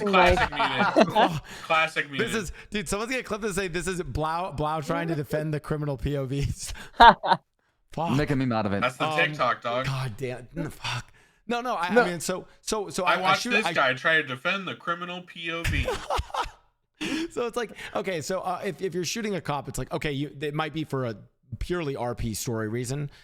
Sure. Sometimes it's like maybe it's for a getaway. I think most of the time they're shot for like role play reasons, but tangibly you almost don't get anything out of it. It's really risky. Right. Yeah. So, but here's my point, right? You're not really getting much out of it. It inconveniences the cops. As someone who's played a lot of cop, yeah, man, it disrupts my flow a little bit. I gotta do some medical RP for 15 minutes. I gotta go to the armory and go, "Oh man, fucking arm hurts." I gotta employ my personal RP rule is my cop gets shot down, I get picked up, I use the injured animation for an hour. After the hour's up, I get out of the injured animation, I go back to being a cop again, right? So maybe 1 or 2 chases, I'm slow running on foot, shit like that, right? It's really not that meaningful. But I would argue that when you do things like steal a cop gun when guns are extremely limited on the server, now what have you gained? You've gained the ability to be god of RP for a very long time. You hold up anyone with a knife, free access to their pockets. You could hold up group 6. You could hold up, you could do whatever you want. You're a king. You're a god, right? And so I think the in-character impact and amount of like diversion and effect on the RP, I think is really evident. Whereas, let's face it, we're on NoPixel, right? We shoot cops every day. Like, I'll shoot a cop at a traffic stop is the meme, right? And that's just always how it's going to be. Cops are a tool for RP, right? They are the backdrop. So that's my explanation. And if people disagree with that, I understand it. I just don't agree. Actually, as you're saying it, and I'll let Esfand and the rest of you speak because I want to hear about the other example too for you guys to explain it. I actually realized the crim example of that is like, dude, criminals, we will ocean dump people like it's candy, and people are ocean dumping as a meme nowadays, which like presumably is like a way of basically asking, do you want to perma this character? Do you want to kill this character? But I've never seen a criminal ocean dump a gun when crazy, right? Right, which is like, and they really should ocean dump the guns. So I've been waiting to do scuba dive RP, man. I did it once. No. Time out. You've dumped a gun. No. Yeah, I've No. dumped a gun. We had one gun that we recovered that was dumped. But we saw him thrown on the car though, right? Versus we saw him finding it randomly. Yeah, true. But still, at least somebody tried. At least we witnessed somebody try, and I guess it has happened at least twice because Kylie did it once, right? But someone in chat and I'm really sorry. I got one guide by chat, but it's a really important one guide because the person wrote, "But the gun is so valuable." That's why. The point. That's what I'm That's the saying. point. That's That's what why makes Nathan it said- matter, brother. That's why, because listen, the cops are gonna respawn just like the criminals are gonna respawn, but the guns are valuable, so they're valuable for both. Exactly. Yeah. So here's what I was gonna say. The opinion that it's dumb, I think it makes sense from an RP standpoint to say that something is dumb like that, right? But this is what I always talk about, and I don't know if people even like it that I bring this up. To me, it's about like impact, right? Yeah. Whatever you do, it's about the impact of your actions. Like what really happens based on what you're doing.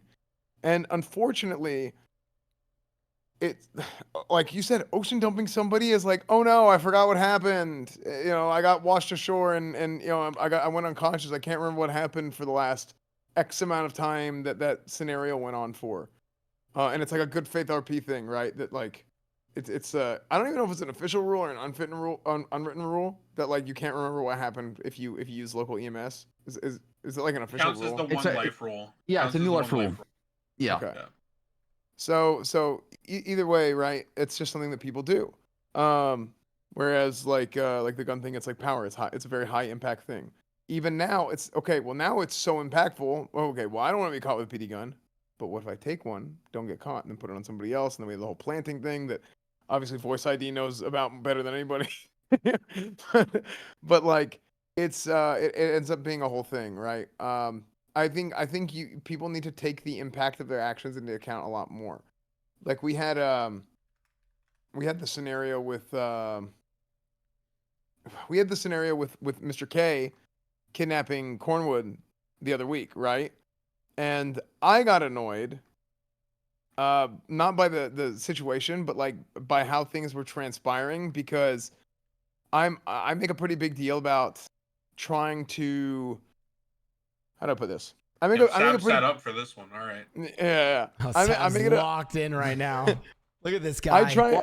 Well, I want to ask you a question about that. I want you to explain the thing we talked about, Nathan. And you explained it in Twitch chat, but I want you to talk more about it here. Sure. Yeah. So from my perspective, I feel like we should go through a specific procedure, and we have that procedure being get all the charges together and present all the charges. Just hey, these are all the things that you can be charged for, and then at that point we give that to the crim, right, the defendant, the lawyer, everything, right, and then we give them all that information properly, and then they can work on that, right, and then you can have like a negotiation RP scenario that comes out of it. That's how I like to see things handled. I guess from that and like a DOJ perspective, I'm a big believer in like that having that discretion, right? Officer discretion, prosecutional discretion, whatever, because we don't have to press any charges if we don't want to, right? Some people are like, oh, well, you have to follow the letter of the law to a T. But really, I see the PD, and maybe I'm wrong for seeing it this way, and that's why I'm bringing it up. I see the PD as it's part of our job to look at a scenario as a dungeon master and present it a certain way before we take it up the chain of command and go look at the book on like what the rule is in the book, which would be the DOJ. Oh, I'm notorious for being a cop who gives 80% time off, by the way. Like, or I just straight let up. I said I'm notorious for being a cop who gives people like 80% time off, or lets them walk out of the cells on probation, and I just fine them. Yeah. I think the threat of consequences and things like that are important, but I think that also, you know, the impact you have on them as a cop is important. I think you should take liberty with it. I agree with you completely. Yeah. So like, I also think presenting a lot of different charges helps for two different things. I think it helps with, one, giving them an opportunity to actually argue their charges, not only for the crim, but also for the lawyers, right? Like, I think the lawyers need better RP, because this is something I noticed whenever I was playing a lawyer, is I would come into the cells, and then there were multiple times where I came in, and then the cops are like, okay, this is what we're going to charge him with, because a lot of the PD and like I'm not, nobody's perfect, right? Especially not me, but I think the way that we approach a lot of things is let's take a lot of the charges and we've been told to handle things a certain way, so then we as a police department take the liberty of trying to reduce fines and charges by changing them into different things. Like, oh, well, this kind of fits this. Let's just call it this instead. But then by the time a lawyer comes in, that lawyer comes in and they see that charge and then they know this charge is not fit. We can fight this. So then they take it to bench, they fight it, they win. And then the cops are pissed because they're like, bro, what? I was taking it easy on these guys. And then these guys gave me hell. And I had to deal with this thing for 3-4 hours. And I lost my whole day to some bullshit. And then what happens is there's a lot of frustration in general, and now the criminal that got caught is annoyed because like I didn't do that. Why are you giving me that charge? Because that communication isn't there.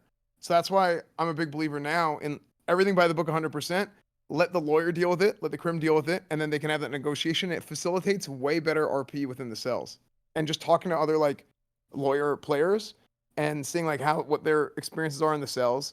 Like I kind of have an idea that I'm trying to put together for like we should try and like I don't think things should be standardized as a whole because we're not robots, we're not NPCs, but I think there should be kind of like how we have SOPs for how we do procedure out in the field. We need to expand on our SOPs for how we handle procedure within the cells in order to facilitate a better roleplay experience for everybody who's there, whether it's the criminal, the cop, or the lawyer, or anybody else who manages to be in there. That's what I think is super important.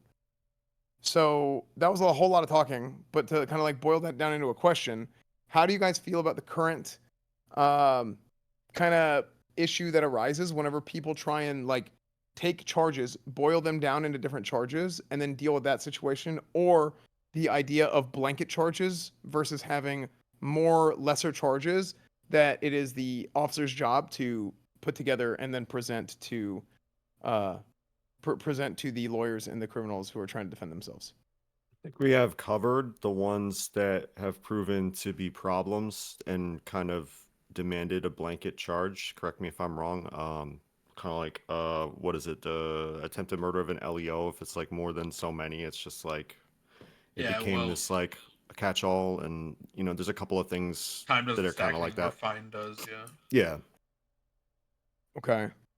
I mean, So we have that on a limited Saab, basis, yeah. I think question. I had a question, but to just piggyback on what Esfand said is, I think what you do is you place all the charges on the table when a lawyer's present, and you work with them, and you start knocking off charges you would normally wouldn't have. So that feels like the lawyer has an impact on a role play, and they're doing something for the client, and then maybe you can lower down some charges for a guilty plea with attorney being present, something like that, where you can facilitate the role play in a way to where they're actually having an impact on it, and the attorney is not there just to argue charges, but also to get a better deal for his client. And also, if you mark it up to mark it down. Oh, sorry. And as PD, you're getting guilty plea. You don't have to worry about going to court. You don't have to worry about the paperwork being that much of a headache. You just kind of finish it in 48 hours, you're done. If you mark it up to mark it down, you'd be surprised how often that works favorably. Even as a lawyer, I've gone to the cop and literally been like, hey, just like, go hard, and then like we'll come to an agreement, and this guy's gonna be like super chill about it. I can tell already. And it works like probably about 80% of the time. You make it seem, you make a big show out of making a compromise, and usually that's enough for people. If you get like half off your time, or like get like a big charge drop, that's like kind of a stack anyway. Yeah. So that's something else. Oh man, this is gonna turn into a whole rant. Oh man. Well, I wanted to add before you go. I will talk about that later. Yeah, I will talk about that. I want to talk about that today. I want to ask about the hot gun policy charge, and how does that work exactly? Why is it different than real life it is in NoPixel, and why is it now? Yeah, it's definitely has to be a hot topic for sure.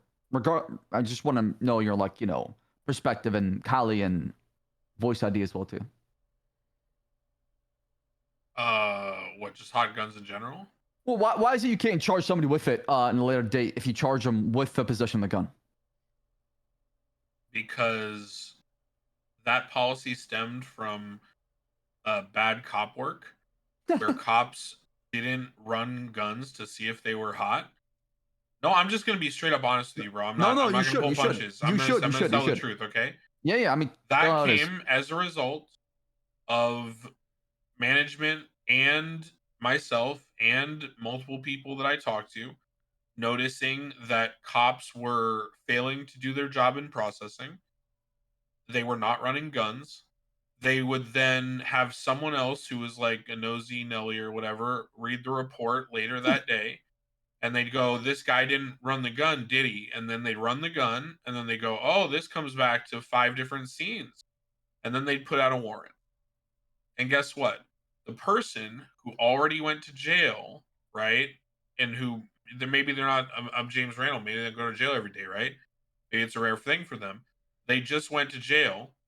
And now they have this surprise warrant they don't know anything about. They're not expecting it, whatever. And also for them, the role play isn't really relevant at that point because they've already resolved their crime spree by being caught. And so one of the reasons that we lowered the limit on warrants specifically for crims was that we wanted the role play to be relevant. So right now, if you have a felony warrant, it's 5 days max. If you have a misdemeanor warrant, it's 3 days max. We only allow one extension, and that's only if you've actively been hunting them and they've evaded you. So what that means is that things are going to keep fresh in the role play and be relevant so that everyone actually cares about what's happening. Right. The worst thing for a big crim streamer is to have something that happened 3 weeks ago magically pop up from somebody running a gun and writing a warrant, getting pulled over and getting your whole thing derailed, right? Yeah. So that's why it came about. That's honestly the policy. So we said, you know what, cops, if you don't run the gun during processing, it's double jeopardy. All bets are off. You're done. Move on. If I have a hot gun and I want to investigate, I shouldn't charge them at all with the whole incident. I should cut them loose and then continue to investigate. Then either pursue the charges another date, basically. Depends how strongly you feel about the reports and the justification for the charges and the hot gun charges. If you review them and you say, you know what, these are all really solid, I stand by these. Well, then it's like just like any other crime, right? Do you have PC? Blah blah blah blah. Right. Now, the reason why we can't take hot guns to bench is because we don't have anyone from any of those scenes. But one of the things in 4.0 that we've changed is that we've allowed arrest warrants to be reviewed. So if a crim feels that an arrest warrant is bullshit, it doesn't require that cop to be online.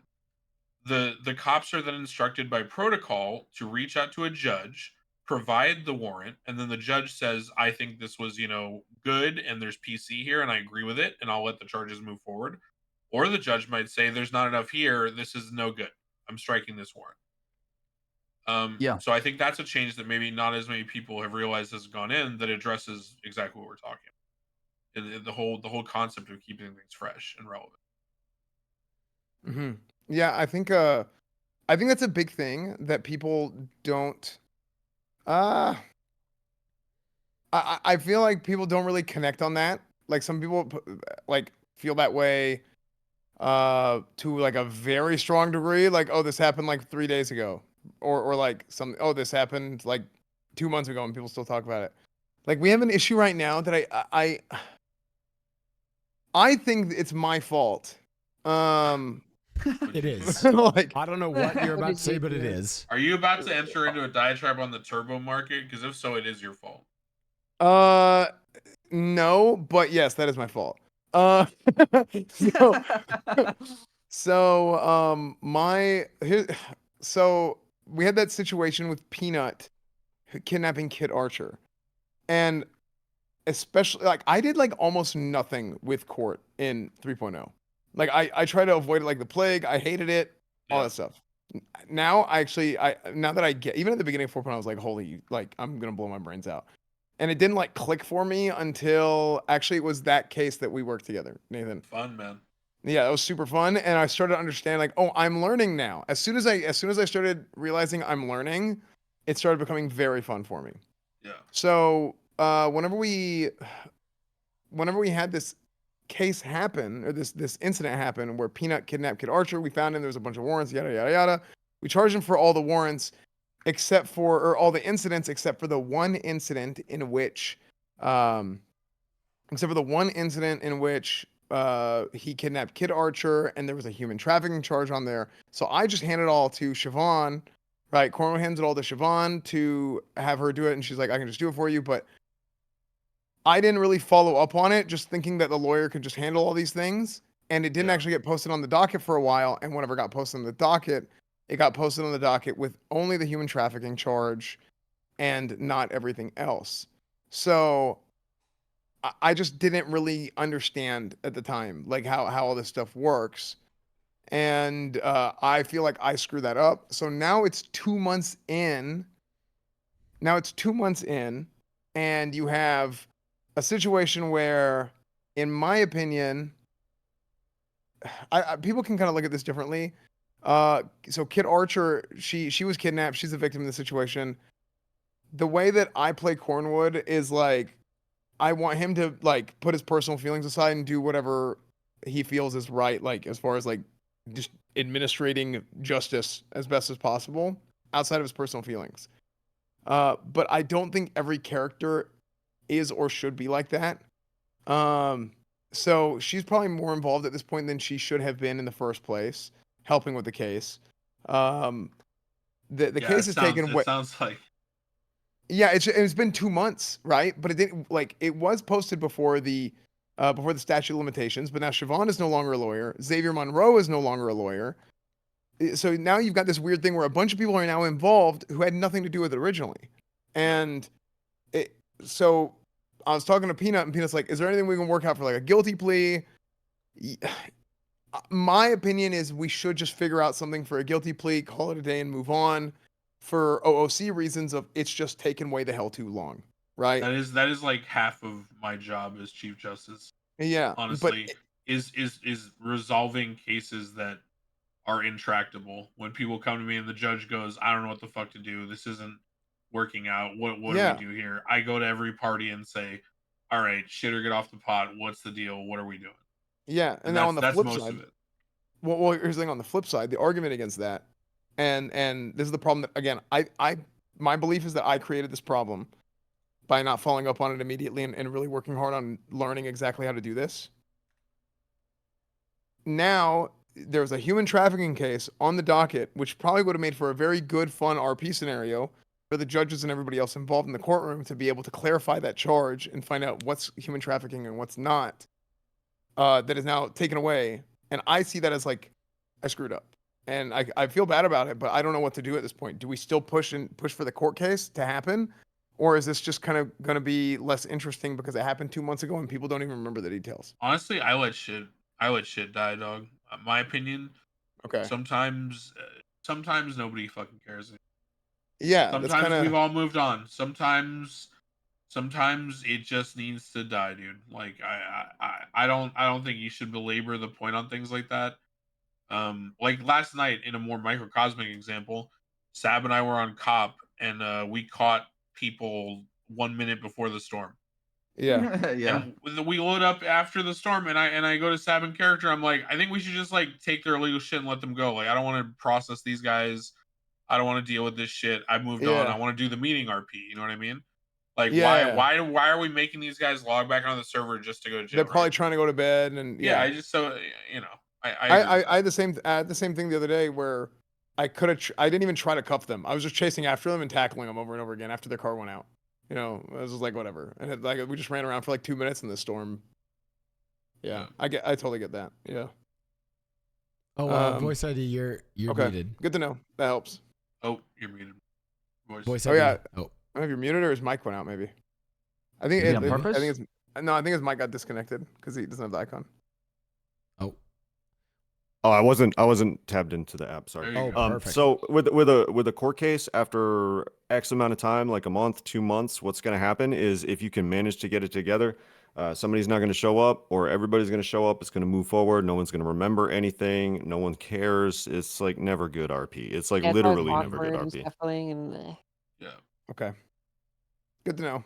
That helps me out. Helps me a lot. That's why we take it very seriously in terms of like lawyers and retention and all that. Like, we really try to keep people improving and learning, because otherwise, you know, if you like quit being a lawyer or whatever, holy fuck, you could derail like 5 cases or whatever, right? Yeah, it's really rough. I have a question for Kylie, but before that, I have a question for all of you. I'm sorry, this is an in-character question. I need you guys to just tell me like what I should do here. Mickey is supposed to file a civil suit against the PD regarding the infamous K case that has been going on for a while. I'm supposed to sue the PD now, but and it's so funny they mention this because it was Xavier Monroe was the lawyer who's supposed to file it.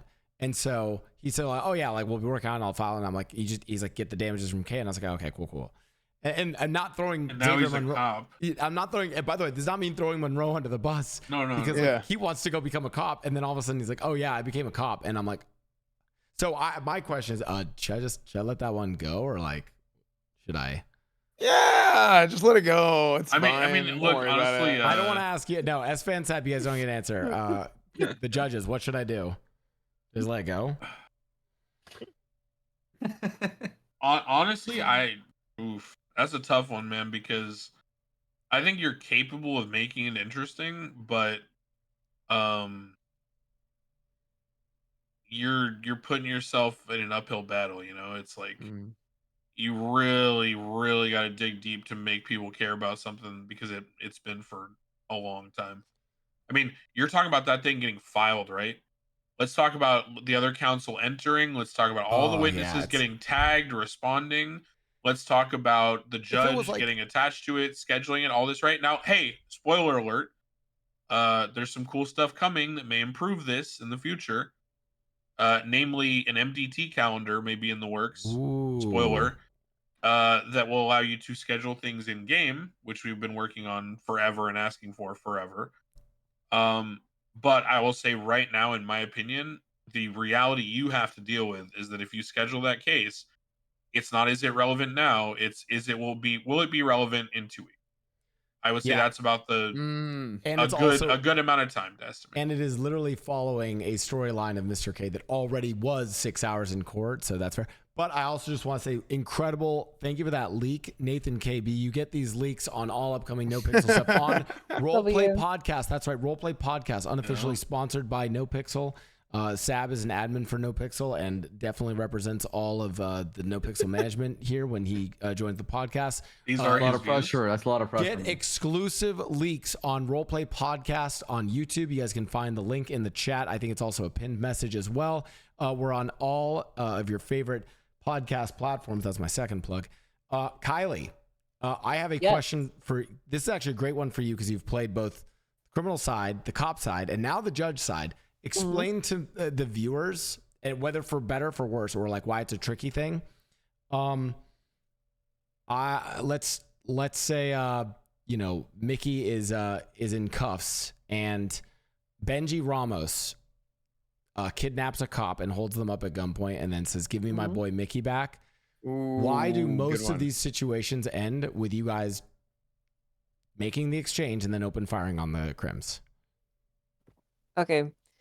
So I've been present for a lot of the discussions, and the reasoning for this is always kind of shifted. Like you're never going to get an exact concrete answer, but it usually always comes back to one final point, in being that it's a standard that we don't want to let happen because it basically encourages too much shit loading on the server.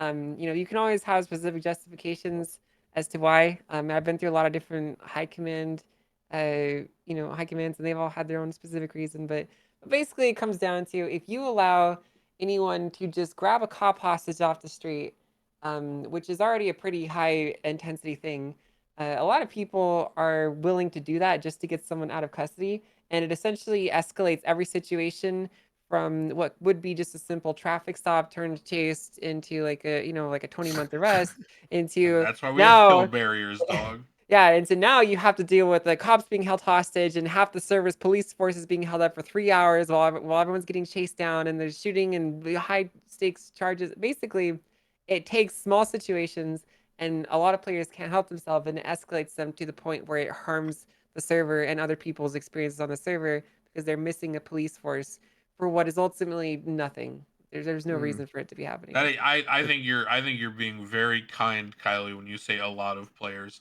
I think it's 99% of players who are trying to do progression crim roleplay are gonna be fucking going back for their boy every single time. Yeah.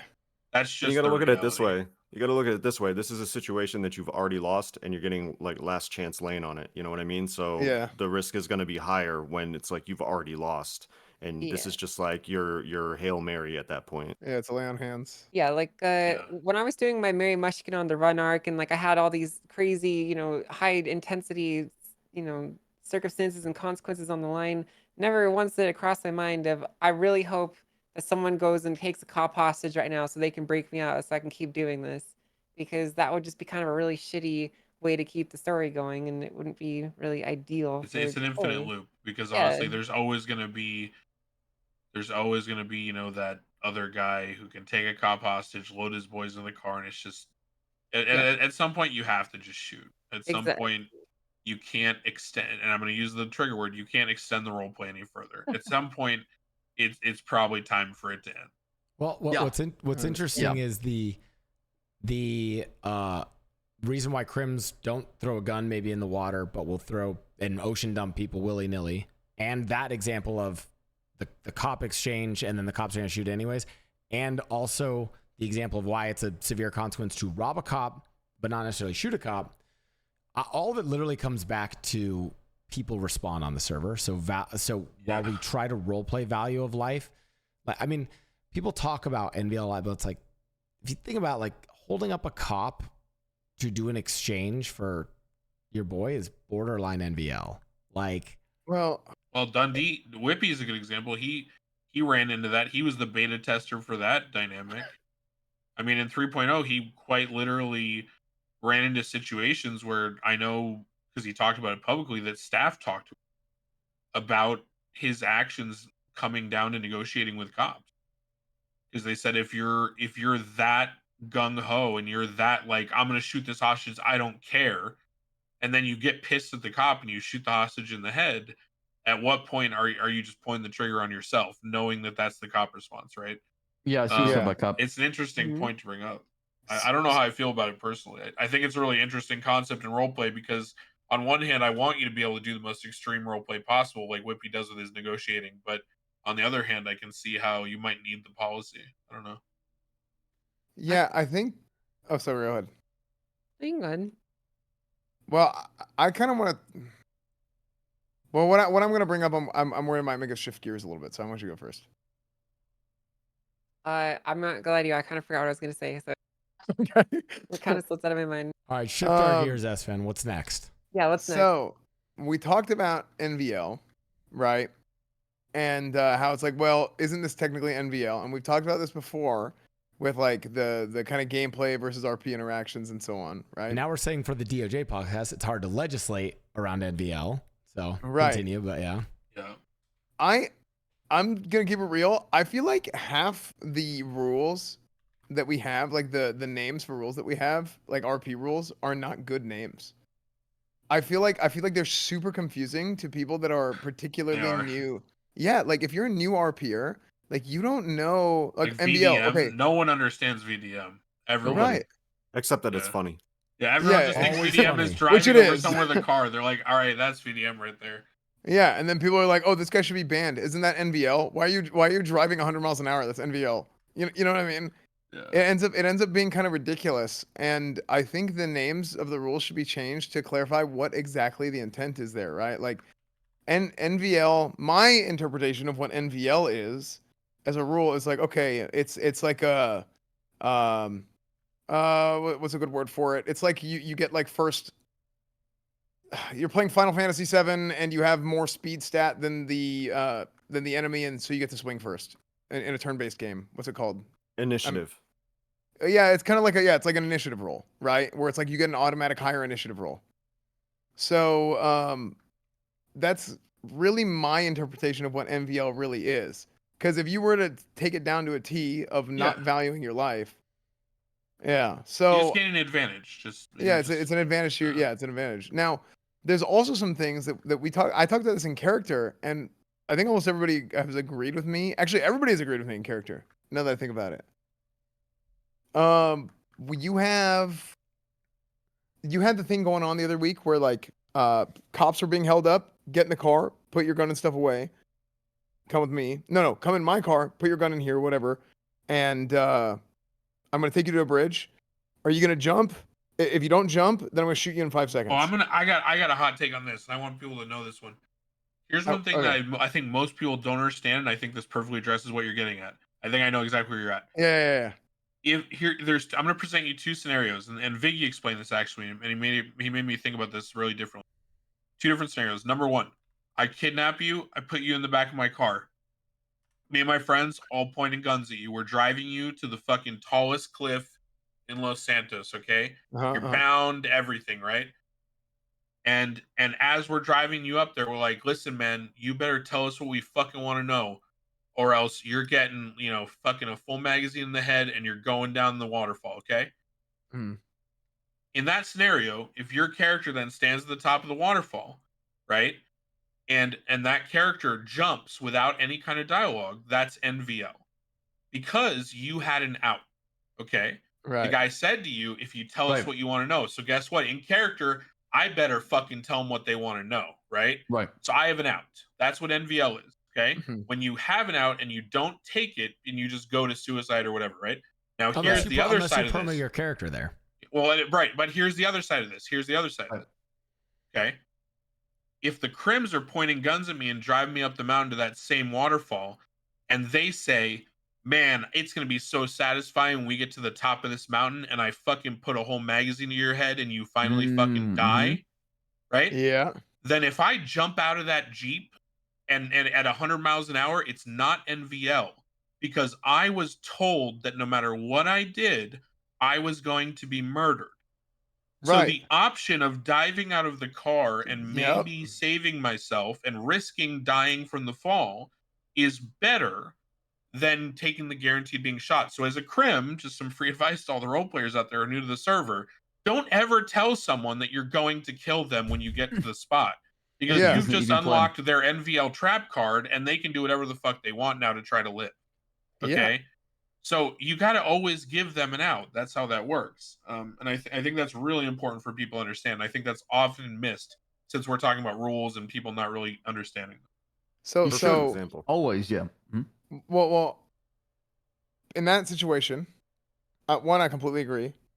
In the situation I was talking about, right, where the jump, either jump or I'll shoot, right, where it's like, okay, my character dies here or he dies here. Why not pull? I'm punching that guy in the face, dog. Yeah, you pull out a gun and give yourself a fighting chance, because you're already at a disadvantage. You're already being told you're gonna die. You're already being told you're gonna die. I'm hearing everybody's like, "Oh, well, I jumped," and it's like, "Bro, what? Pull out, like." You know what's funny? What? You would love that in Red Dead. That happens so often in Red Dead Redemption RP, where people constantly fan the hammer if they're outnumbered. Trying to quick draw on somebody or whatever. Yeah. It's like that in Red Dead all the time. Yeah. Esfand. Because where to me, if you know you're surrounded, you just gotta go out with a bang. Yeah, like why not? So there's also something else where people are like, oh well, somebody committed NVL, right? Now I understand there's two sides to this. One side is, okay, now we're playing like freaking CS:GO, like, it's just like max level, like ranked RP. But then the other side is like, well, the punishment that you would have, like, you have a disadvantage if they already have a gun pointed to you. If I go and pull out my gun, it takes time for me to take out my gun, aim it, the game unlocks the actual like crosshair, and then I can shoot. But there's like a second and a half there or something where I can get shot at. So like the punishment for NVL is the fact that you've already gotten shot twice. I have a fun suggestion, and this is like, I'm 48% serious. I use this on Crane all the time. Okay. I'm 48% serious. What if NVL is removed as a rule, but if you're technically NVLing and you go down, you have to perma? Good luck with that. Good luck enforcing that. Anyone's allowed to NVL, but if you die while NVLing, you're forced perma'd. Oh, do you know what's funny? We'll see if you really want to be the hero then, dude. You want to end Twitch careers or what? We'll see if you really want to be the hero then. When the admin deletes your character because you NVL'd and died while doing it. So here's what I do. I just walk around with my gun out all the time. So that's my goal. I mean, yeah, okay. I have two thoughts though. I mean, like, okay. Well, two thoughts. First of all, I actually do have characters that do that. Saab knows about them in character, and is also an admin and has not banned me for them yet. Whoa. Oh, you do know about this. Well, okay, he hasn't seen. They I haven't. don't claim him. I don't claim him. No. Sal, you actually know this in character. Granted, you haven't. It hasn't caused drama yet, but we'll. I have to play them this way, in which they cause drama. I have my artificial interns, which are robots. Oh, okay. And maybe someone's gonna. Listen, if the admins shut it down, I'm like, yeah, this is like too silly of our people. I'm like, we're in 2024. We're in a world of like Boston Dynamics, and I also just fucking love Isaac Asimov. So I have robots that, according to their rules, if someone pulls a gun, the thing is they can't. They will like if it pulls a gun on the robot will just die. It doesn't care. So you can just shoot it, and the robot won't care. But if you pull a gun on another person, it will try to accost the person with the gun to stop them from killing the person. And it will hero. But it dies. Like you shoot it and it dies. Because it follows Asimov's like 3 laws of robotics. You guys, and I have a 4th law, which is it can't ERP. But I do want to go back to what Esfand said, which is like, I think there's middle ground. Like I actually agreed a lot with Nathan's middle ground about stuff, but like, I think if someone here's the difference, Esfand. If someone pulls a gun on Cornwood and Cornwood's like across the street and they're like, and they're like across the street, say, put your hands up. I actually agree that you might be able to pull your gun in that instance. I think the difference is if someone comes up to you and presses a gun to the back of your head, you can't you can't do that. Yeah. So, and what was interesting, the famous corn roll situation that caused. Yeah, which one? The one with Senior Benji, guns. the recent one. My favorite is the River Cheever corn one? roll into double cuff. Yeah, what was there's 3. the, That's like dumb. The forbidden technique. The one with Benji and Jean Paul. Yeah. With the knives out. What's funny is that they had the voice changers and they were whispering. There's all these issues where you were like in your MD, you couldn't hear. See, if they had gone up and slash me, press his knife to your neck, if you would come out of your MDT and like actually like react like, oh shit, and then jumped, you probably would have read that and been like, oh, they have a knife to my neck, and then like you gone, freeze, and like gone back and forth like, oh shit, they have a knife to my neck, right? Like that's an example where it's like, yeah, I think people need to, like you said, it's like we can't, NVL is not black and white. People need to allow for like different, like, dude, because like, yeah, if you press a gun to someone's head, they're gonna fucking surrender. No one's gonna John Wick that shit. But like, if you pull a gun and you're like a few feet away and you're like, you pull your fucking hands out, they're gonna fucking reach. Like they have a strap on them. That's fight or flight, right? Well, that's another one that actually I clarified. I wasn't sure. I was on COP in 3.0, and I went to what was the seaside gas station when it was like fully a gang gas station at the end of 3.0? The Great Snowy? Hayes. Oh. I went to Hayes, and these 2 guys were there, and I was towing a car, and they got really lippy with me about towing the car, and I said, "All right, well, Is his audio cutting for you guys too? Oh, Nathan. Yeah. I think Nathan, sorry, your audio's you're robotic a little bit. The hoppers are getting him right now. Say something again, Nathan. Hello? All right, better. You're fixed. I'm getting Comcasted. It lasts for like 10 seconds. Anyway, the point being, I was in a situation where I had the guy say, "You shouldn't say that. I'm going to teach you a lesson." And as he's saying, "I'm going to teach you a lesson," he's unholstering a gun. I had been like waiting with my hand hovering over my fucking gun hotkey, thinking to myself, "Okay, this guy's going to pull a gun on me because he's so pissed off." So the second I saw him, sorry, I have to cut you off. You're going robotic again, so we might need to give you like a few seconds. Mistake, man. Hello. Yes. Again. Hello. Let's see. Oh, still a little robotic. Motherfucker. Yeah. We'll come back to that. I have a question now for Kylie and VoiceID specific to your sort of judges, and I'm curious, like, how do you as DoJ people and VoiceID, you touched on it a little bit earlier with how you're thinking of Murray. How do you guys do role play as like big members of the DoJ? What is like the role play you like outside of the DOJ? Like how do you like go from having this pretty big whitelisted position, and like how does that influence your role play outside the DOJ? Well, for me, again, I try to emphasize and sort of promote a work-life balance, especially in the DOJ. I think it's important that we're not burning ourselves out because our job can be pretty complex and pretty demanding and pretty time-consuming. And anybody who's ever been directly participating and actively engaged in a court case for at least 3 hours, at the end of that, like, a lot of the times you just feel like your day is over. Even if you started your day with a court case, like your brain just turns to mush after being in court and like actively participating in it sometimes. So, especially with newer attorneys, I want to set an example of like, hey, it's great that you have this job. It's great that you care. It's great that you want to help everybody who calls you, but you've got to have a personality. You've got to get a friend group.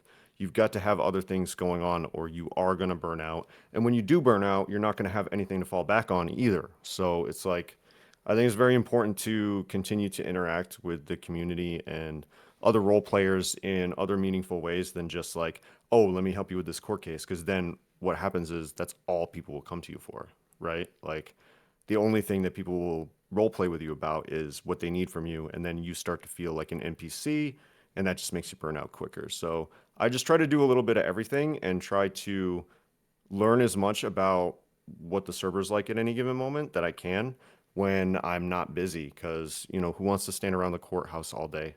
I check in and home base there, but, I try to go out and see who's around and see what's going on and see if there's anything that I can help like promote or facilitate for people if I'm not actively involved in the court or whatever.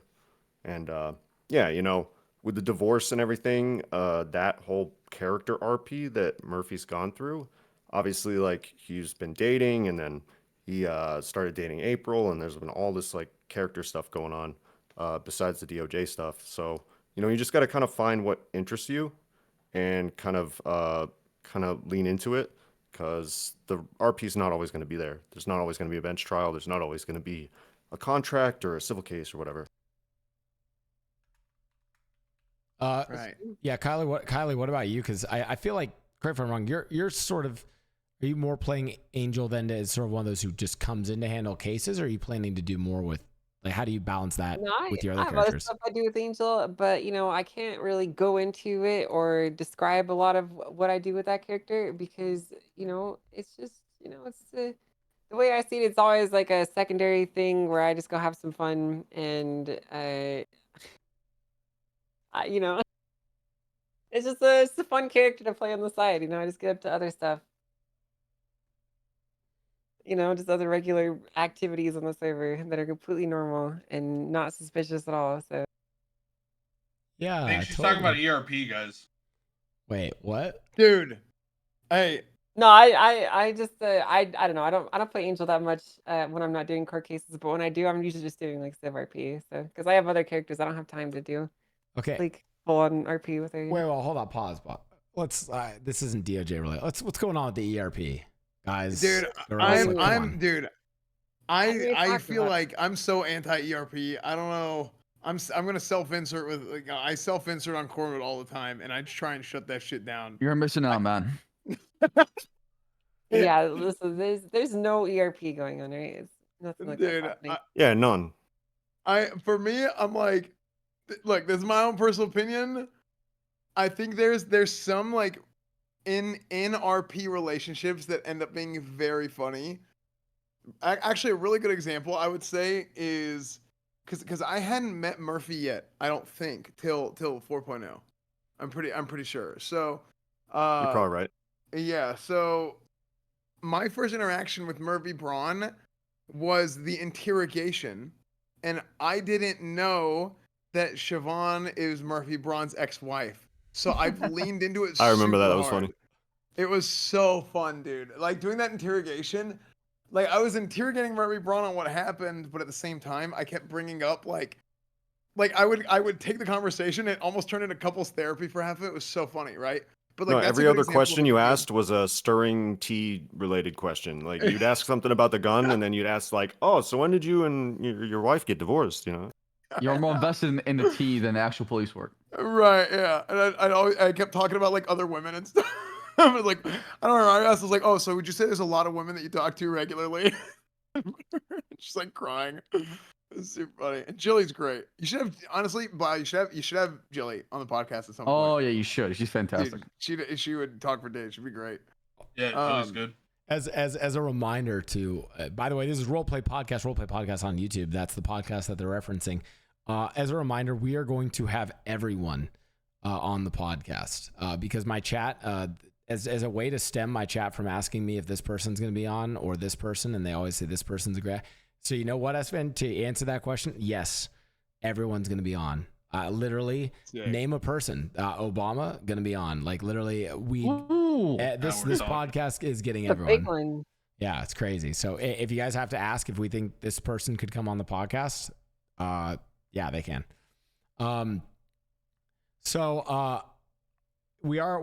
feel like we've been, we're sort of at time here. By the way, this is great. Yeah, this has been a long one. Esfand probably forgot to do something on Cornwood, missed a case, missed a call, missed something. Who knows? I missed dinner. He missed dinner.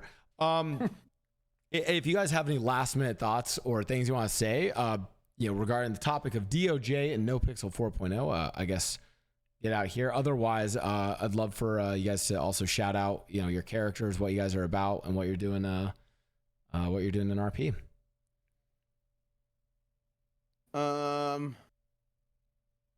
I'll go first. I play Cornwood, and he's waiting for the sheriff's office to open.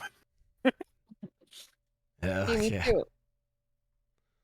I play Murphy Braun, and I got beat up by Carmela today for some odd reason, and yeah, ERP. And I'll interject, just say if Murphy's VoiceID's RP on Murphy has been incredible. Yeah, some of the best content in 4.0, so really good stuff there. Can I date Murphy? Wait, did you just ask to date me? Yes. Yeah, he needs a new. Let's call him an RP. companion. Murphy's a little more interested in switching teams for this one. Cornwood. Oh, Cletus, we can make a lot of money. Yeah, we could actually. Yeah, Cornwood can make a lot of money. Kylie? Who's next? Yes, I am Kylie. I play Mary Mushkin and Angel and all these other wonderful characters. They're great. And I believe that to be the case. I don't really have anything else to say. I've said it like 3 times now. So. Well, I'm actually a little curious because I haven't gotten to keep up. What's the, this was a whole DoJ thing. We obviously talked about Angel. Tell the people what's going on with Mary Mushkin these days. What's the vibe there? Oh, yeah, the vibe there is like, I thought that 3.0 Mary had something pretty cool with the whole like yokai criminal organization stuff, and I wanted in 4.0 I wanted to be like, I wanted to do that, but I wanted it to be an actual criminal organization that was built up and spanned out. So, nowadays Mary is basically trying to do like a whole underground Yakuza style criminal syndicate with like legal businesses that she's leveraging using fear and or generosity, kind of like Yakuza style, manipulating the people around her, the businesses around her for her ultimate gains. And it's been pretty fun. It's been pretty cool. It's kind of hard to do without there being actual businesses to leverage and push upon, but it's been fun. It's been a good time and a lot of learning experience getting used to gang shit, because I've never really done gang shit in any iteration of roleplay at all. So it's been a lot to learn. And then awesome. And then Nathan, I want to do the shot for you, but also real quick, because we didn't actually get to cover it. What is the Cornwood Turbo incident? What's this Cornwood Turbo shit about? Oh no, he DJ'd the server for the first like month and a half, 2 months, and he had like 200 grand in cash on Cornwood, and he bought out the entire turbo stock for like a week straight or something at Mosley's, and now he has like a fucking farmer's cornucopia of turbos and he's like Well- the dealer. He's the plug, dude. You won't sell them though. Yeah. What do you? Yeah. What Hold on. he was in the middle of selling one, and that's why he was late to the podcast, brother. Oh my god. Oh, that's I your just- one. Oh. I've just started selling. Yeah, I've just started selling them because, well, story for another time. Yeah. Hey, story for the next Yeah, podcast. for the next one. And Yeah, then, for the next podcast. Saab finally. Hello, I'm Saab. You can find me on Saab, twitch.tv. Thank you for having me. I'm the co-host of Blau, and I play as Leo Noller Slacks. I shot Rami yesterday on accident and found his DNA and placed a warrant on him from arrest. So that's what I did. I saw. By the way, if you guys haven't seen this clip, it's This funny guy as is so fuck. brave. You had the taser out, and then it like you hot clicked, accidentally swapped the gun, then you swap back to taser, but it didn't swap. So he goes like, go in for tase, bam, just fucking shoots him. Dude, Oh, the sick. clip is so funny. I just saw it today. And And then I someone sucker did, punched the cop too as well. someone did say 'Cause we I was- missed. Nathan, we did miss your characters. If you want to let people know who you're role playing on the server. Oh, Alan Crane, Chief Justice, and then Declan Crane, aka protagonist number 1, aka the main character, is my joke weeb cop that has been super fun to play. Yeah. So yeah, that's what I'm playing I right now. And love my your crim is cop. Jove Diavol, and I don't play him ever until the server is fun for me when I can pop in and not have to grind. I love Awesome. when we get like silly cops like that. I love it. Yeah. Clay, listen, Clay Kona is coming. I have to finish a country music song first. Do it, before- dude. Before I can Oh, launch the I character. met Clay Kona, didn't I? Because I think you made Clay Kona right before Right before I you stopped quit, playing the first we time. did like I think we did like one. We were on like one ride. We did like one ride or like one thing where we met before. I feel think. like Well, I you think got Cornwall hired, liked him. didn't you? Yeah, I did. You You need got, to you play got hired, cop. and I FTO'd you for one session. You need to play cop with KZ with Bones. Wow. Oh Well, yeah, that's who you Casey's need to play great. cop Casey with. is so good. KZ is the dude that I FTO'd for like 12 hours a day for a week and a half straight when we recruited him from Crim. Because I was like, this dude is fucking perfect. Like he is the exact balance of like fun versus mechanically skilled cop. He's great to ride Yeah. with. Love it. And then as a reminder, this was Roleplay Podcast. And shout out to Kylie, VoiceID, Esfand, NathanKB, and our co-host Saab. And I promised all those watching, it's the nature of the episodes. I will do a like all Crim episode, but I mean, come on, I gotta drag it out a little bit more before we do the we really should. I want to do like all Crims and then just Saab or just Esfand so that they can just get absolutely like antagonized and shit on. Make like a Dude, Good luck, dude. Nobody can antagonize me at all. Dude, Yeah, that'd we'll be see. so. No, dude, No, it's I gotta true, say dude. this. Get triggered, go challenge ahead. impossible. I feel like I know he doesn't. I know you don't care. Okay, I know Sab doesn't care. But dude, the degree of punching bag that Sab becomes is so unfair. It's like it's absurd. I feel like dude, everywhere is like Slacks, like just everyone complains constantly, and it's just always like this is Slack's fault. This is. I'm like, dude, these people have no idea, and it's so not fair. The amount of times I don't know. Maybe I'm wrong. I feel like you handle it very well, but holy shit, dude! Like Somebody has to tank the aggro. It's just always like that. It's just True. the cycle of life. insane. It's a new target. If it's not me, somebody else. I want Saab to just break one day and just explode. I'm waiting for it. Yeah. I'm excited for it. It's happened. He doesn't explode, but he turns a switch sometimes. I remember some times in 3.0 where he authorized some fucking military tactics on the streets. It's happened. There's a scene where he told 4 of us to load in one CVPI with rifles and go hunt down the remaining suspects. That was Oh my some shit, God. dog. Hell yeah. Hey, sometimes violence is the answer. Everyone, thank you guys so much for coming to Roleplay Podcast. To everyone in any of the chats, go drop follows in all of the Twitch channels that you see on the screen there, or that you heard them talk about. So go drop them follows, go tune into more of the content. Everyone, thank you so much for tuning in to the Roleplay Podcast. Guys, thank you so much for coming on. Always. Kylie, VoiceID, Sab, Esfand, Nathan, thank you guys. Thanks for having me. Appreciate it. That's Thanks all. for Thank you inviting me. guys. Of course. Arigatou gozaimasu.